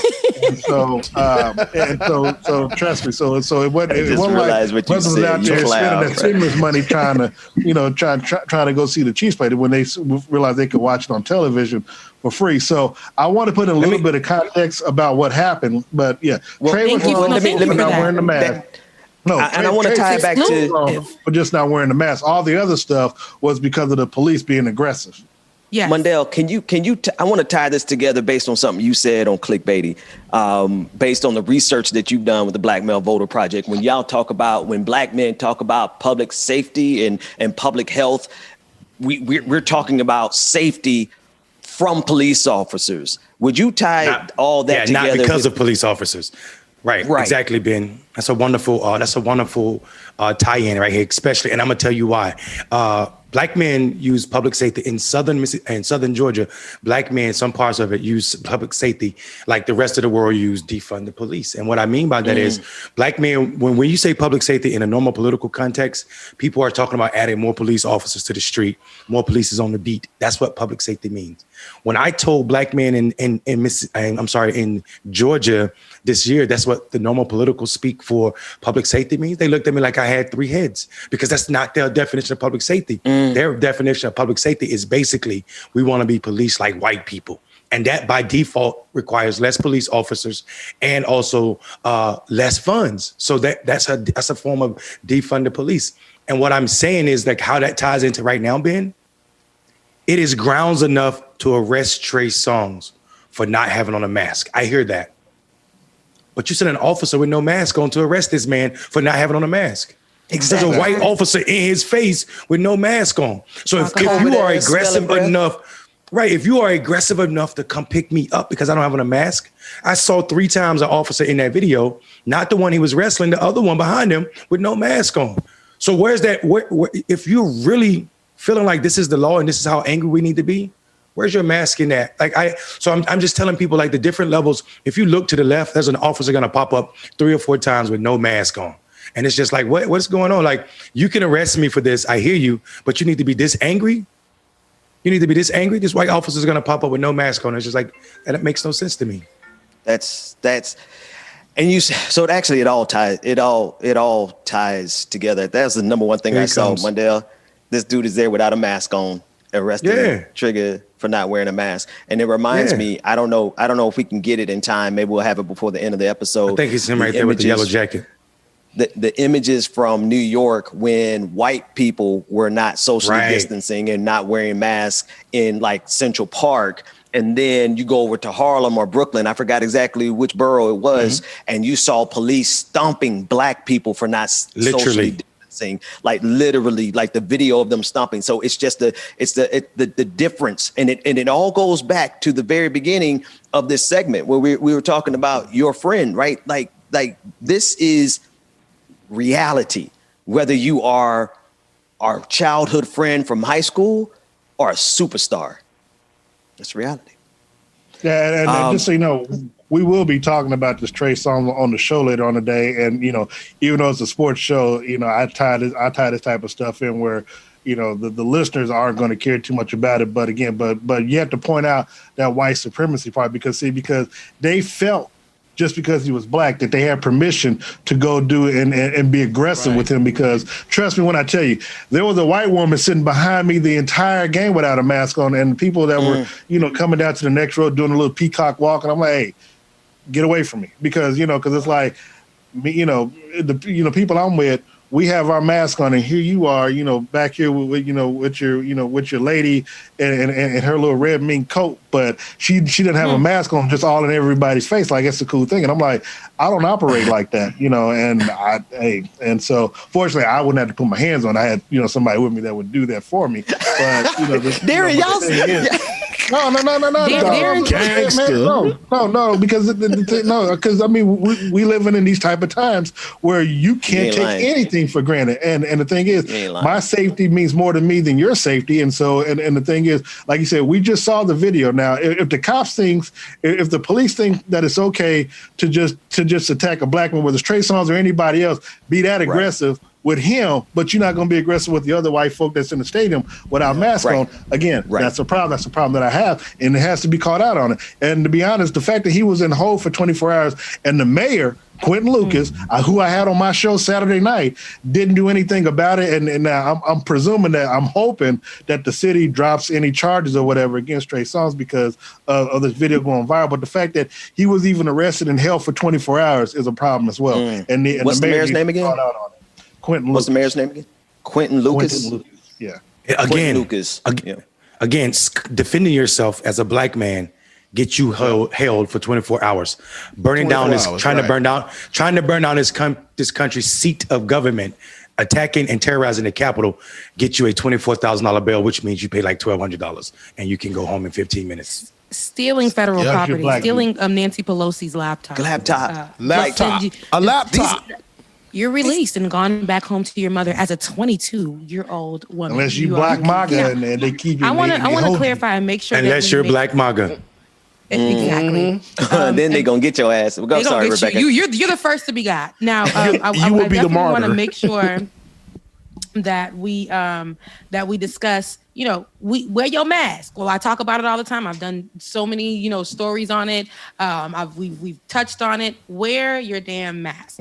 but there is no reason that officers should always feel like they're above the rule and pull up on black folks the way they do and think that in this time, in this year of 2021, the year of our Lord, that they are not going to get handled when they come with disrespect or the overuse of force. We want to make sure that we're safe.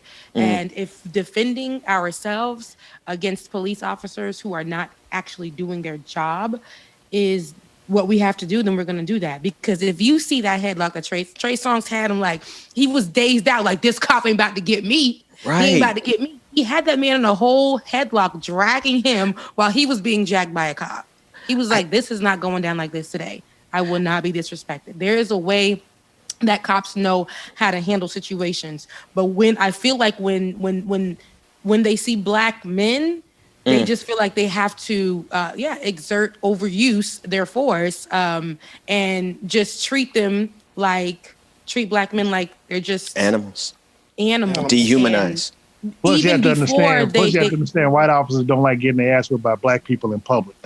It's embarrassing to them. It's like the ultimate. I was gonna say real quick, Rebecca. I'm sorry, but I think people do need to understand something here. We do not have to subject ourselves to this assault from police officers, from anybody, from the government, from our mayors, from our police chiefs. There's no part of our social contract with this government that requires us to suffer under the boot of their oppression and their brutality. I just think we need to put that on the record, that we have the right to assert our humanity and our dignity at any given point in time. That said, I want to bring one more nuance to this conversation, not this story. and it's coming out of Atlanta with Mayor Keisha Lance Bottoms removing physical exams, drug testing mandates for some city job applicants for more equitable job opportunities. This is pertinent to a lot of Black people because of the same exact system that sees us as a threat, creates the threat, arrests us for the threat, and then we get a charge for the threat. Rebecca, you have all the details. What do you got? So Mayor Keisha Lance Bottoms issued an executive order suspending the physical exams and drug testing for employees entering non-safety sensitive positions as part of the mayor's push to ensure a more equitable hiring process. As you said, the mayor's office said the new order aims to address systemic inequities against communities of color, which are disproportionately impacted by underlying health conditions, studies have shown. In 2014, the city banned a requirement for people with criminal convictions to disclose that information on job applications with the city. And this is very important. This is actually knocking down a form of white supremacy, in my opinion, because we know how when applying for jobs, what you've done, your name, if my name is Keisha Lance Bottoms, I may not be able to have gotten a job for that, or because my history maybe was with drugs in my past, and I've been clean or whatever. They'll be able to, or if you smoke marijuana, which is legal in other states in the damn U.S., but in places that it's not legal, you wouldn't be able to get a job. Like, make it make sense. So I think this will be a good approach, I like it. I like it, and I, all around the table want your thoughts, but I like it because I'm just be honest with you. If y'all drug test some of us, we wouldn't pass anything.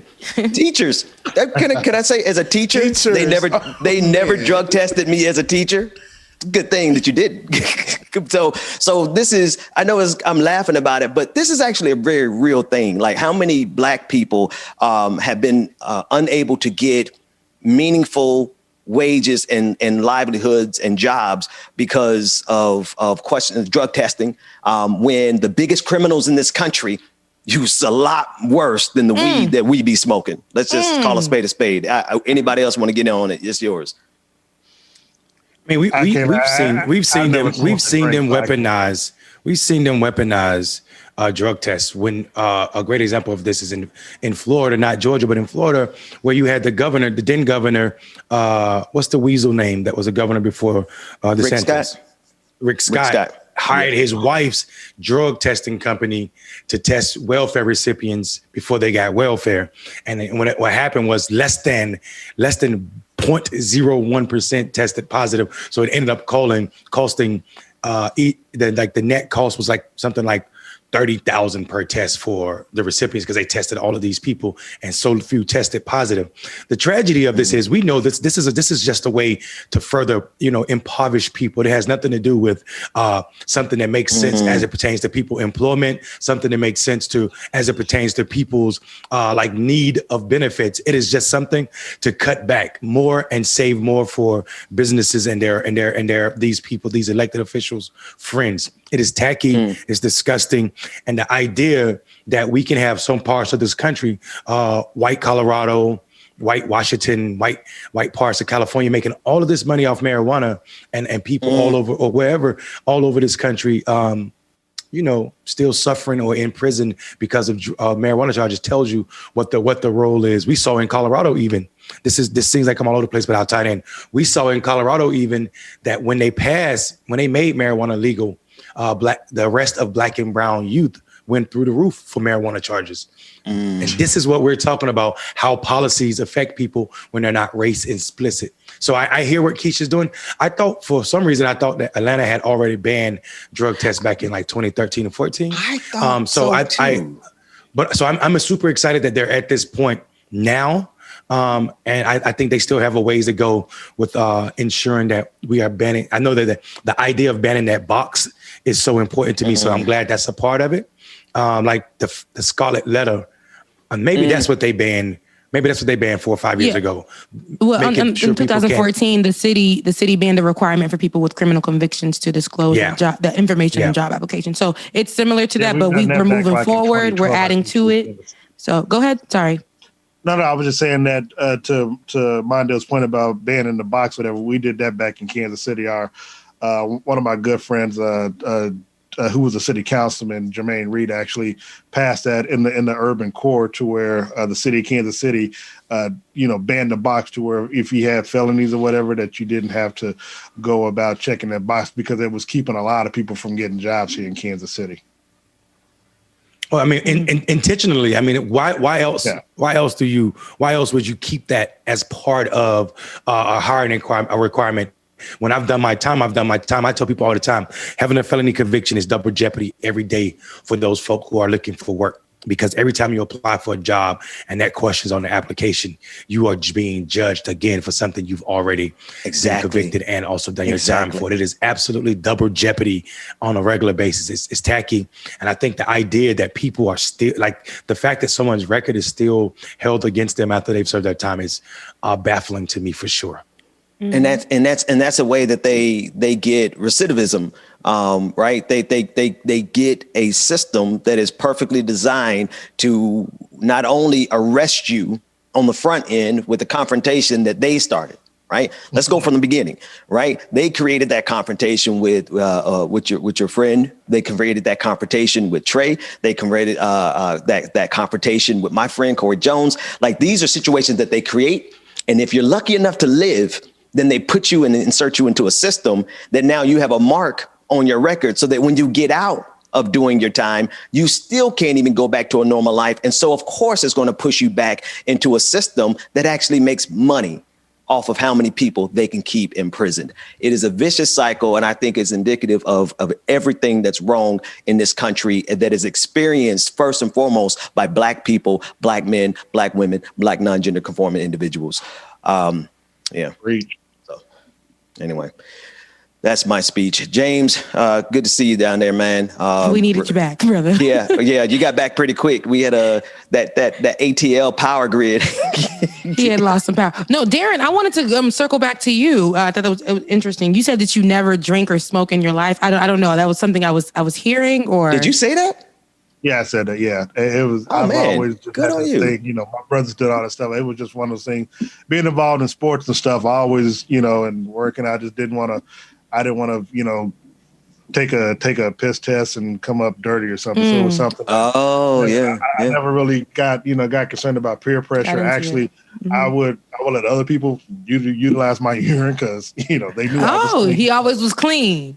Oh yeah. So my brother, like, hey, man, okay, cool, no problem. I mean, it's my brother. I'm gonna, do what I can for him. Yeah. And so, no, I mean, look, man, my brother lives in my old house and grows marijuana, so he's one of those people who got the license to do that type of stuff. And trust me, once it becomes legal, maybe I'll indulge, but. Until then, I'll, Hey, man, I tell you, I've kept the body clean. I'm gonna make a deal with you. Let me know when it becomes legal in your state, and I'm gonna fly over. Yeah, because right now, the only thing that messes with the body right now is barbecue and chicken and stuff, and and add barbecue. Yeah, whatever. That's worse than marijuana. Marijuana. Look, I don't smoke marijuana, but when I say marijuana, it just sounds so colonized. Weed. I have stuff in my day that make me just think twice, but I think about my soul for now until it's legal. I'm like, all I can do is smart. Look at it, and man, just wish I could indulge. But until that happens, I'm good. Yeah, just let me know. Just let me know when that way back. We're gonna get involved in the legislative process and try to make that happen. So we're going to move on to the next couple of stories. We have a lot of news to cover. Rebecca, what else have we got on the radar that we're looking at? Well, since we talked about what's happening in Atlanta, let's talk about what's happening in Palm Beach. We're rolling back with the impeached man, Donald Trump. I'm so happy, though, if I can say this. We spent so much time talking about him in every aspect, on every network, in every room, just so much time talking about him. So knowing that he's literally last on our list for conversation. But in this opportunity, he basically was unwelcomed when going back to Mar-a-Lago or in Palm Beach. They made sure that they wrote that sign in the sky. Do we have that up? Because this is amazing. I want to see this. Basically, Trump is the worst president ever. Trump, I mean, this is pixelated as hell, but Trump, you pathetic loser. It says Go Trump, back to pathetic Moscow. Loser. Go back to Moscow. This is what you can see it. This is what they had flying over Mar-a-Lago. Yeah, well, no, this is Palm Beach. Yeah, Palm Beach. I believe it was Palm Beach. But this is what they said: you're not being welcomed. Anywho, it's somewhere in Florida. Just to be clear, it's somewhere in Florida, South Florida. They made sure that where he was pulling up at on that day with Melania and Barron. Yeah, it's got to be Palm Beach, and they're definitely going to be flying. Like if I had that plane, I would fly it over Mar-a-Lago. No, they made sure. They made sure you are not welcome here. Or if you're going to come here, we're going to let you know every day that you are the worst president. Like the actor from Insecure that made sure on Twitter to remind Trump that he was trash every single day. She committed to every single day reminding Trump that he was garbage, trash. just trash. And so this person, I believe, was going to probably push that until he can't no more.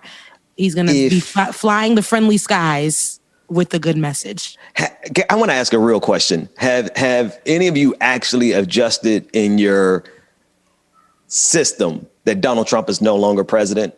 Like every now and then I get a headline across my phone, President Joe Biden, and I'm like, oh, yeah.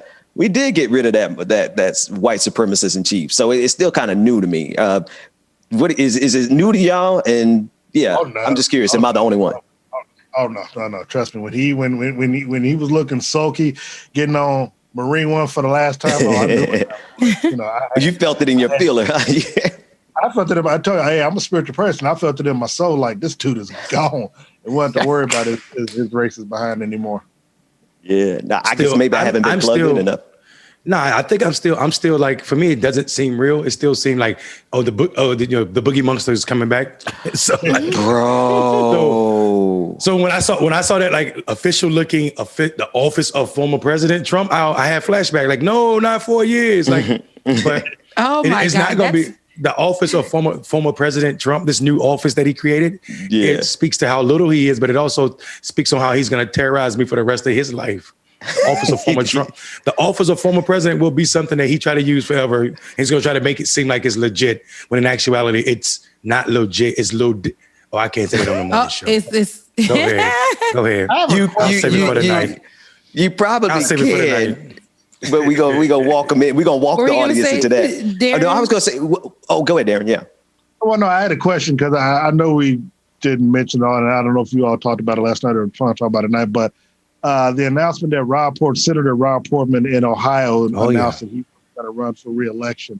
Of course, that opens up a potential seat for Democrats, and I did see Nina Turner's name being mentioned in the article, even though she's running for Congress right now. Just want to know you all thoughts, and kind of tie it in with Donald Trump being the office of the former president, where he may try to still be involved and where he could wreck shop for the Republicans, which I hope so. To me, Donald Trump is our inside man, and he doesn't even know it. And so I'm wondering what you all think about that, because, Rob Portman making the comments that, they can't legislate around here. I've been saying for the last, I guess, since Obama got in office back in 2008, that the Republicans are not the party of ideas. They're the party of cut taxes and corporate breaks, because to me, I can never understand how Democrats can't win elections against them, because they don't have any ideas. Even when it came to healthcare or some of these big party tickets or whatever, they never come with anything besides tax breaks and stuff for court. And so I can't understand why it's so hard for Democrats to beat the Republicans on ideas when they don't have any. They talked about replacing Obamacare since Obamacare had been there. And when they had all three levels of power, they never put anything out there. So I know it's kind of it sounds like it's a big question, but it really isn't. But I'm saying, but with him announcing that he's not going to run for re-election, one, I think he'll vote to convict Donald Trump, but then two, how would Democrats find a way to lose this seat? First of all, I mean, we talked about this last night, and my point was, and still is that Portman is full of BS. He's quitting because he's seeing the tides change. He didn't care about partisan bickering when he was in supreme power. Right. The loss of power has changed their hearts all of a sudden. No, this is about where this country is going and also what's happening around him. Power shift. And they're now in the minority. So that means all of this stuff that they used to, all of this power that they're used to has left. There are no chairmanships for Republicans. There's no likelihood that you can get a chairmanship when you're in the minority. So I think all of that is the reality of what's hitting these Republican senators right now. And all of a sudden now partisan bickering or tied up legislation is a problem. When Mitch McConnell allowed more than 3,000 legislation or legislative bills to sit on his desk in last Congress and do nothing. He wouldn't even propose for them to be going to the floor or allowing debate on these things. So let's not play that. I mean, it was so bad that some groups were putting legislation graveyards on the Capitol. People were literally putting graves with Bill's name on them all over the Capitol. Wow. So that's the tackiness that the Republicans are used to. Furthermore, I think, listen, we should never pretend that Ohio is one of the other states. I think Ohio can be in play, but we also got to remember that it is a state that is almost 80% white. And it is easy for Democrats to lose white states, meaning states with majority white populations. Is this significant? Because this is a population that on national elections have not voted for Democrats in almost 40 plus years. So, and then when you couple that with the fact that people don't run elections based on issues. So when you say that Republicans are parties with no issues, that's commonplace when you're talking about electoral work because people don't run on issues anyway. They're running on personalities. And when you center personalities, it's about what people know and what people are trying to get used to. And that's a harder argument to make. When if people were centering issues, we would have more people participating in electoral politics and Democrats wouldn't lose as much. To that, just to add to what Mondale is saying, actually want to set it up probably as a question. I think Nina Turner name is naturally going to be floated in that conversation a lot more, especially depending on how she does in this upcoming congressional seat. But Ohio is not an easy state. But I think if anybody, just my 2 cents, I would always throw my support behind Nina Turner for something like that, because one thing that I think we can agree on is that if those good white folks in Ohio can get past whatever holds them back, the issues are going to be talked about by and addressed by people like Nina Turner and people who are actually in this to help people. The big gag, Mondale, what you're saying is like sometimes they don't care if they're voting against their own best interest in this case. But I think Nina would be a great spokesperson just because, I've been a fanboy of Nina's for years. So that's my take on the Nina part. Hey. Yeah, I would say this. Hey. I would say this, baby. Look at the corner. I ain't looking at that. I ain't looking at that Bama thing. He can just pop in and be light skinned. We were having a real conversation. I ain't got time for that. What I'm saying is, listen. We ain't got your mic. Every time. It's not Mondale anymore.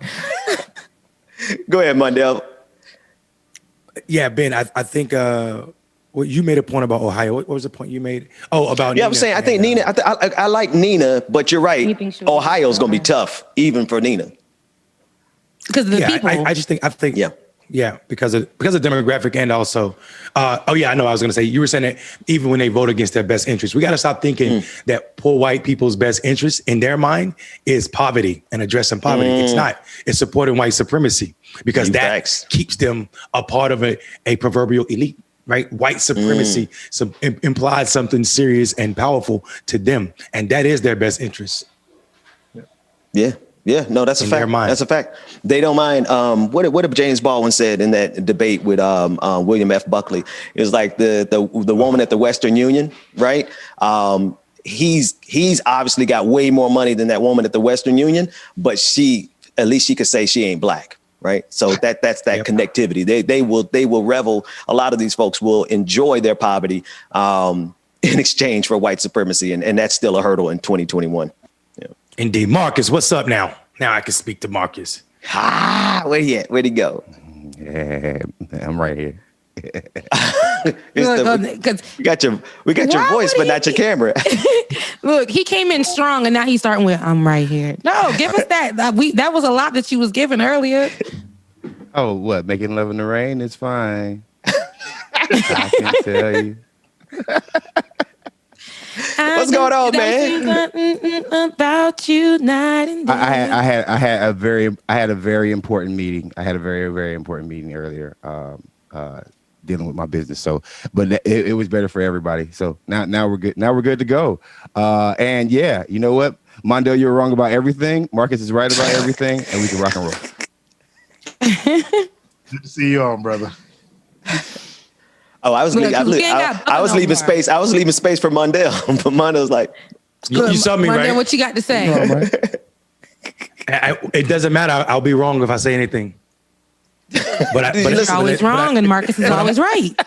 But I'm a dark-skinned black man in America, so I know what it means. It's a difference. Albie Silk. I'm sorry, I said Albie Silk. That's a radio host from Miami. We thinking Albie Sure. That's what you. That's what you calling. Who you calling? You got two light skinned men on the left. Oh, we got a whole coalition. Right. We got the light skinned coalition. And then you got Ben, who's in between, in the middle. Yeah, it is. Listen, normally we drop it to the DJ, but the DJ is not with us at this present moment. Shout out to the power grid in Atlanta, Keisha Lance Bottoms. Can y'all work on that there so we don't have our show interrupted? But that said, everybody, I live close to the white people, right? So my power is still on. Like I live in the hood. I live in the ungentrified hood. Like my whole neighborhood is gentrifying. Yeah, I live in the black part of the gentrified area. Right. You live in what's left. So I live in what's left. Yeah, I live in what's left. Right. So since I live in what's left, my power is perfectly fine. Like they protect their stuff over here. I like those shades, Marcus. Man, these are $20. These ain't $2,000 shades like you be rocking, brother. Stop, bro. Don't do that. Don't put my business out like that. You be rocking it? That's what that is? Because I did see a knockoff at the hair store just like it. Yeah, but yours was $2,000. I don't. You don't do knockoffs. I don't do knockoffs. Let me say something real quick. I had to jump back. I do knockoffs. If you have them, y'all hit me up in my DMs on Twitter. Go ahead, Marcus. Let me say something real quick. I'm glad you came up here, Marcus, because you be talking trash about my president, bro. I'll get you a Joe Biden T-shirt and a hat, bro. And today is Black Tuesday, bro. I'm so glad. I was gonna talk about it tonight, but you just showed your face. Hey, talk about my president. No, I'm just joking. I know we gotta go, but where's my money? Where is my money? He's looking for his money. Joe? Are you speaking to Benjamin P. Dixon? Hold on. I'm talking to Mondale. What money is that? All them mailers I got, all them mailers and all them television commercials talking about, and all them statements talking about, you gonna get $2,000 if you vote for the Democrats. Where my money? We talking about that, but you can touch on that again. Look. Run me my coin. I'm bringing it up because I heard you talking about it. That's why he's bringing it up. Right. Yeah. Yesterday I kind of got on you about Marvel Comics, but today I'm going to agree with you, Rebecca. You're absolutely right. Well, our money I don't want to hear no excuses. I don't want to hear. And lastly, that money. Facts. Yeah. Where's my COVID money at? I want my money. So, as Run a black me my man, coin. the reason. I already articulated the conversation as it pertains don't mean you were right. Run me my money. So what I was saying was it is Black Tuesday for a reason, and Marcus throughout the election was giving me smoke for everything I was saying about the people around Joe Biden and where this administration was going to be. Today is Black Tuesday because every reform signed today is something to do with equity for black folk. Everything today will be about black people. His tweet this morning let you know that today is going to be Black Tuesday. I was waiting for these tweets, and then the day it came. He said, this country has never lived up to its original promise of equality for all.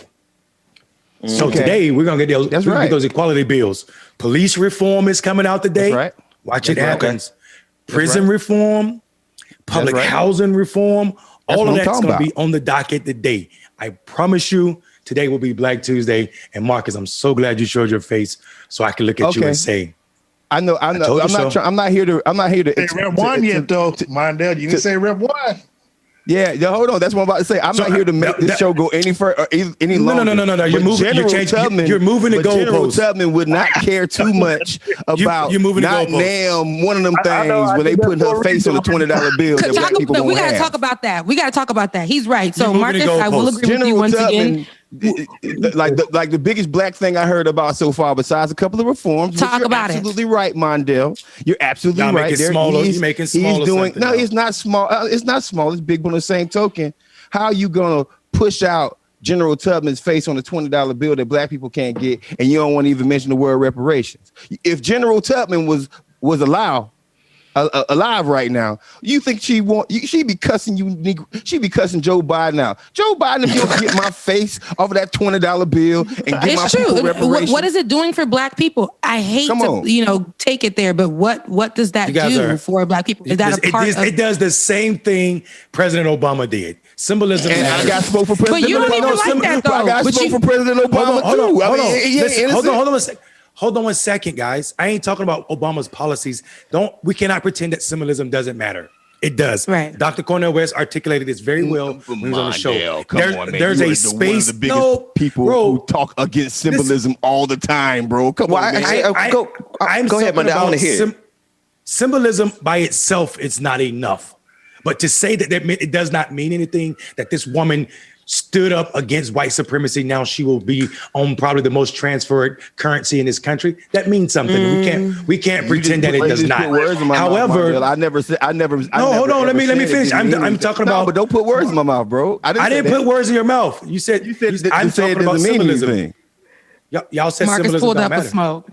Marcus pulled up and chose violence. You said symbolism didn't matter. The problem with it is it does matter. We got to stop saying that. I said symbolism by itself is not enough. So that's always my statement. Point blank, period. I'll say this though. I think it's appropriate for Harriet Tubman to be on the currency of a new country because the way I see it, the only way America is going to survive is if we turn it into Wakanda and they listen to Black folks and they trust Black folks and they give Black folks Wakanda didn't listen to Black folk. Well, wait, it's come on, man. Your pedantic ass. Get your pedantic ass. Man, somebody, where my button? I ain't in control no more. Normally, I just boot. No, I'm joking. See, Dwayne, don't do it either. The point is this. The only time I actually would care about Harriet Tubman being on dollars is if we have a system that serves the people that she fought for. If they're going to fix the system to match the system with the currency, I'm all for it. Yeah, I mean, as long as we have tubs in our bank account, I'm good. Like that's what I want to see. I want to see them Tubmans in Black people's hands. I want to see Black people. Now, there is going to be the satisfaction of knowing that white supremacists have to carry around. Exactly. That ain't gonna bother me. I mean, that's the part of the symbolism that's gonna irk them, right? Like, and I mean, if your dumb behinds don't want to take, we don't accept $20 bills because that's what's next, right? That's what's next. We don't accept $20 bills here. We only accept ones, fives, 50s, 10s, and I feel like people. We're moving the ball. I feel like we're moving the ball. And this conversation about Harriet Tubman is a diversion from what we've talked about the entire election cycle. We are within the first week of this administration, we are getting reforms to policing, how Black people are policed, to prison system. We are ending private prisons in the federal level today. So say what you want to say. Say what you want to say. Right. As a black man with a brother who has been in prison since he was 17, who is now 30 some years old. This is a big deal. Private prisons and the exploitations and the condition that Black people live through in these prisons are worse than regular prisons. And that's already enough. Facts. So say what you want to say. Today is a big day. I don't care how you look at it. All right. My response to that is very simple. Very, very simple. If we want to talk about symbolism and diverting the conversation, historically, the administration and until things actually get done, signed and done, and this is coming from a Black man who has multiple family members who did years in prison. So when you talk about symbolism and talking about actually diverting from the conversation, don't you think putting a face of a Black person and not worrying about whether the economic strife of the people that she fought for was taken care of? I haven't seen much economic changes yet for the Black community. I hear policies, but historically, I'm not wrong in saying that, yes, shout out. Thank God, shout out for them doing whatever they can. For Joe Biden administration doing whatever they can. I don't hear anybody talking about ending the filibuster. I don't hear the Biden administration. I mean, there's a lot of things that are going on that are anti-Black still in this government, and a $20 bill with a Black person's face on it could be a diversion upon itself, as far as I'm concerned. My response? While we're talking about, excuse me, I'm not done. While we're talking about like tangible things that are actually being done, let's not ever forget about historical things that have been done, like putting faces or putting Black Lives Matter on the streets, and then Black people still getting killed. Like, so as far as I'm concerned, they both could be true. Okay, so first of all, this is not a Biden thing. Marcus, you're on record supporting Harriet Tubman on the $20 bill when it was first introduced. Biden just and I'm not against it now because Donald Trump stopped it. So all of that heat sounds great, but to pretend that you said something that ties into what I was saying, I never said wrong, that. Stop putting words in my mouth. All right. I didn't come Gentlemen, up here, only because we only got a few more minutes left before the whole hour is out. Only because I'll pass it back to you, Mundell. I'll pass it back to y'all. We only got about 3 minutes left here, and there's a lot of nuance here for us to unpack, and that's I do believe that tonight at 8:30, the conversation will continue. This particular conversation, because we can get to the nitty gritty of it. But we got about 5 minutes left here. Marcus, Mundell, you were about to get in there, and then Marcus, and then Darren. Yeah. So again, I'm not putting words in your mouth. I said it's Black Tuesday. I had nothing to do. I said nothing about Harriet Tubman on a $20 bill. That was not a part of my conversation. I talked about what I said during the election cycle, that we were going to get these three things. I literally said that, and you guys said, I'll see it when it happens. It's happening today. It's happening today. That's all I was talking about. You called it Black Tuesday. I called it Black Tuesday. Rebecca brought up the $20 bill and Harriet Tubman. That was not my argument. So to put all that heat behind what would be better for Black people to insinuate that this is not it, it's wrong. I don't care about whose face is on the money. I'm just saying, don't make that a part of what we were arguing about. I told you so had nothing to do with Harriet Tubman. My I told you so had everything to do with the fact that today we are getting police reform, ending private prisons. We're dealing with the discrimination in public housing and the living conditions of public housings and other equitable issues in this country. It's happening today. That's all I'm talking about. All the other stuff is not an argument that I want to talk about. Yeah, and that's good. So you said what you said. Marcus, you said what you said. Hold on. I know I'm the one that brought up Rebecca, I had already teed up. I apologize, but I had already teed up Marcus to get one quick reply before the hour is out. So Marcus, give us a quick reply, and then Rebecca's in your hands. Hey, the Bible has contradictions in it all over the place, my brother Mondale. And therefore, here's one thing that I'm going to say. There's a lot of things about the Biden administration that will be good. There's a lot of things about the Biden administration that he already lied about. He did say on day one that American people, especially the citizens of Georgia, would have a $2,000 stimulus check on the day that he would sign that into action. The day that he became president, he did not do that.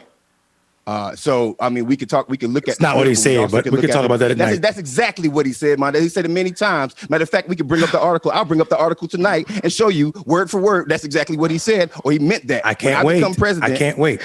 All right, that's. You just said day one. I'll bring it. Wait, you just said day one. Now you're changing it right now. Don't I have? You're changing it right now. Didn't Ben Dixon tee me up? Mondale, Yeah, you just literally changed the shit. This is his moment, Mondale. It's not because these people don't have a track record of not doing what they say they're going to do. Facts are on is a bad right argument. there. Secondly, I didn't say a word while you were talking. Secondly, and the most important is I can be skeptical of an administration and the person who literally has the history he does. Do I give him props? I absolutely have give him props. When he does things good, I do things good, but I'm not going to sit up here and cap for any man that hasn't necessarily proven and done away with the damage that he's done just yet. He's going to get all this smoke every single time I come on this show. Man, it makes good for clicks and likes, but you ain't saying nothing. You can Darren, I want to hear Darren. Rebecca, I asked Darren while your camera was off. You Rebecca, teed everybody up, and I'll take this out. Go ahead, Darren. Yeah, I kind of wish I wouldn't have brought up Rep 1 because I think it kind of took what Mondale was talking about. The only thing that I would say is that if Biden this is going to be Black Tuesday. I don't know if Biden is introducing these bills or if Congress is introducing these bills, but to Marcus's point, until we get rid of the filibuster, whatever Biden puts out there, and we have a solid 50 Democrats plus one that will allow this legislation to pass through without Republican support because they're going to try to hold up whatever they can. Look, I'm all for getting rid of the private prisons. I'm with you on that. That's huge. I'm with everything you said, but again, as you mentioned, this is politics. So, and because Biden is so wants to be kumbaya and wants to work with the other side instead of getting things done, until we literally get rid of the filibuster, that's going to be the key. That's going to, that's going to get, that is going to keep prison reform, just anything done that is going to be beneficial to our people. That's not true. He's signing executive orders, don't have to go through Congress, and we're holding Biden accountable for the filibuster, and he's not a member of the Senate. This is moving the ball. This is classically moving the goal. That man is not responsible. He is not a creator of the United States Senate. Telling him to change the filibuster is making him something he's not responsible for. Okay. No, again, to Mondale's point, when he mentioned about what's being introduced, I asked, is that something that Biden is putting out there? Or is that something that Congress is putting out there? Now, if it's executive orders, hey, that's the power that he has. But I'm saying if it was something that, prison reform, something that has to go through Congress, obviously I know on the legislative side, I just know that stuff like that needs to have the 51 votes, that's where the filibuster is. Now, Biden being the president of a Democratic Congress, Democratic Senate, he can lean, but I'm saying, but being a leader, he can pressure them to get rid of it. Because look, until you get somebody like Joe Manchin and stuff that's going to buy into it, where Mitch McConnell last night said that folded, but it wasn't really a fold because Joe Manchin already said that they're not going to allow the filibuster to be gotten rid of. But Chuck Schumer also said that had Mitch McConnell not folded, that the Democrats were going to be united enough to push stuff through via the filibuster, via the nuclear option. So, again, we have to be strong, united, stay on top of Joe Biden, obviously, but we also have to make sure that we stay on top of these Democrats in the House and the Senate, well, basically the Senate, to make sure that the stuff gets done. And don't be afraid to whether or not you're using the threat of the nuclear option or anything like that to get stuff done, because at the end of the day, Republicans are not going to do anything that's going to help solve America's problems. And so obviously, I don't know what it's going to take. Even Harry Reid said, give them 2 months. Harry Reid, to his credit, said, if they're not on board by March, get rid of the filibuster, get stuff done, because otherwise we are going to have to pay the penny. Everything's going to come due in November 2022. So I'm with you, Mondale, as it relates to, if Biden is doing stuff by executive order, I'm all for it. My only point initially when you said it was, I thought that you were talking about bills that were going to be introduced in Congress that was going to get passed. So in that respect, I apologize if I went a different direction, but I just want to make sure that we had that clarity out there. And thank you so much, Darren, for that clarity. That's what the show is all about. We're going to have a difference of opinion.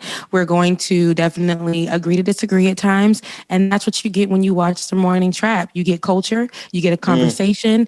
And that's why you guys have to tune in every single day, Monday through Friday at the 8:30-ish kind of time.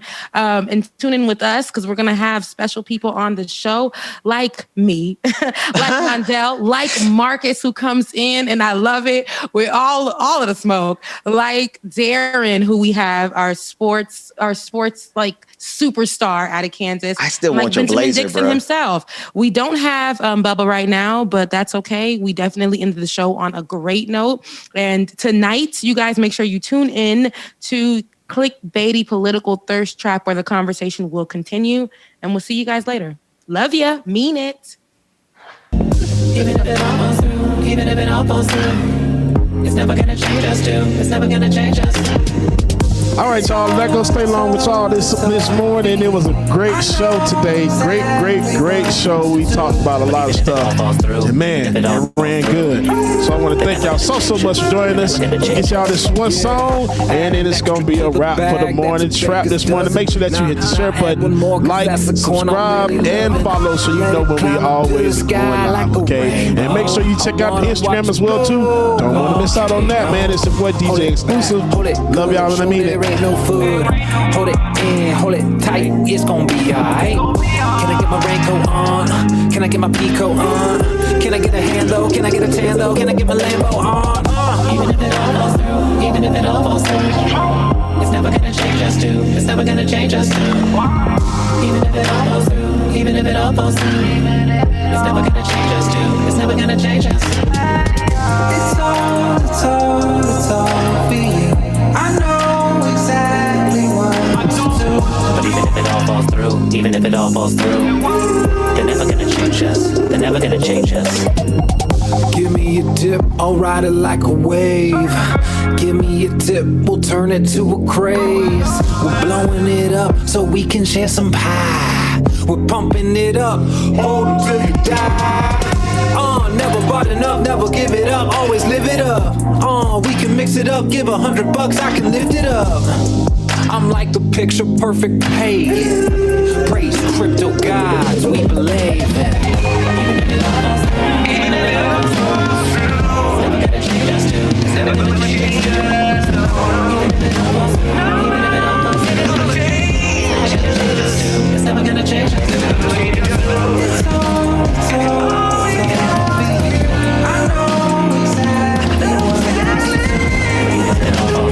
Even if it all falls through, they're never gonna change us. They're never gonna change us.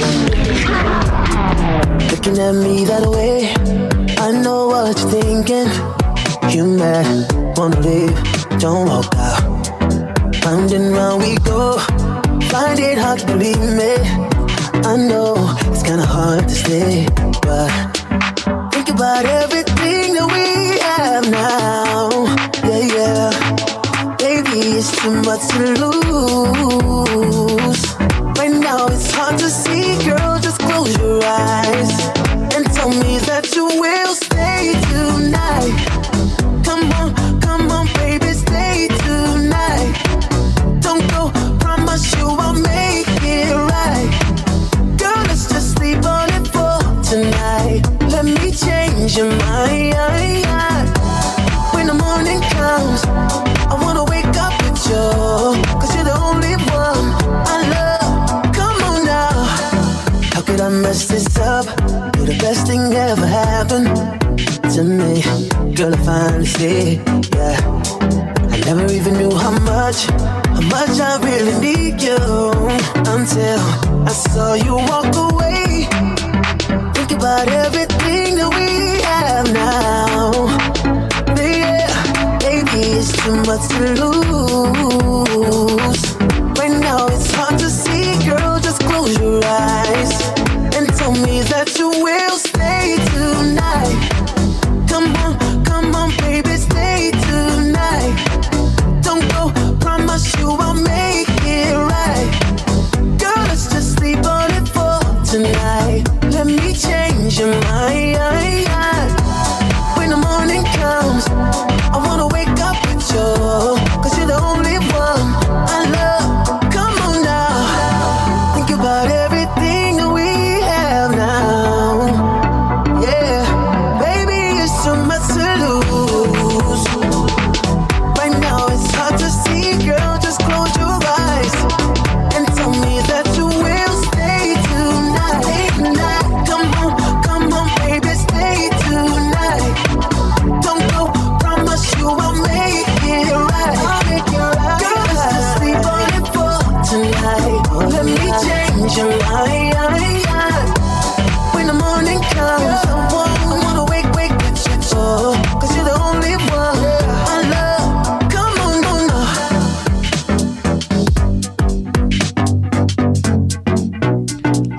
ladies and gentlemen, that is going to do it for your boy DJ Exclusive IE James Bubba Williams. Again, we thank you so much for tuning in this morning and checking out another episode of The Morning Trap. Make sure that you follow, make sure you like, share, subscribe so you know when we're going live. We'll see you definitely in the morning. And on behalf of Rebecca, Ben, Mundell, Marcus, and myself, we love you. We mean it. Mwah. We'll see you in the morning. Peace out.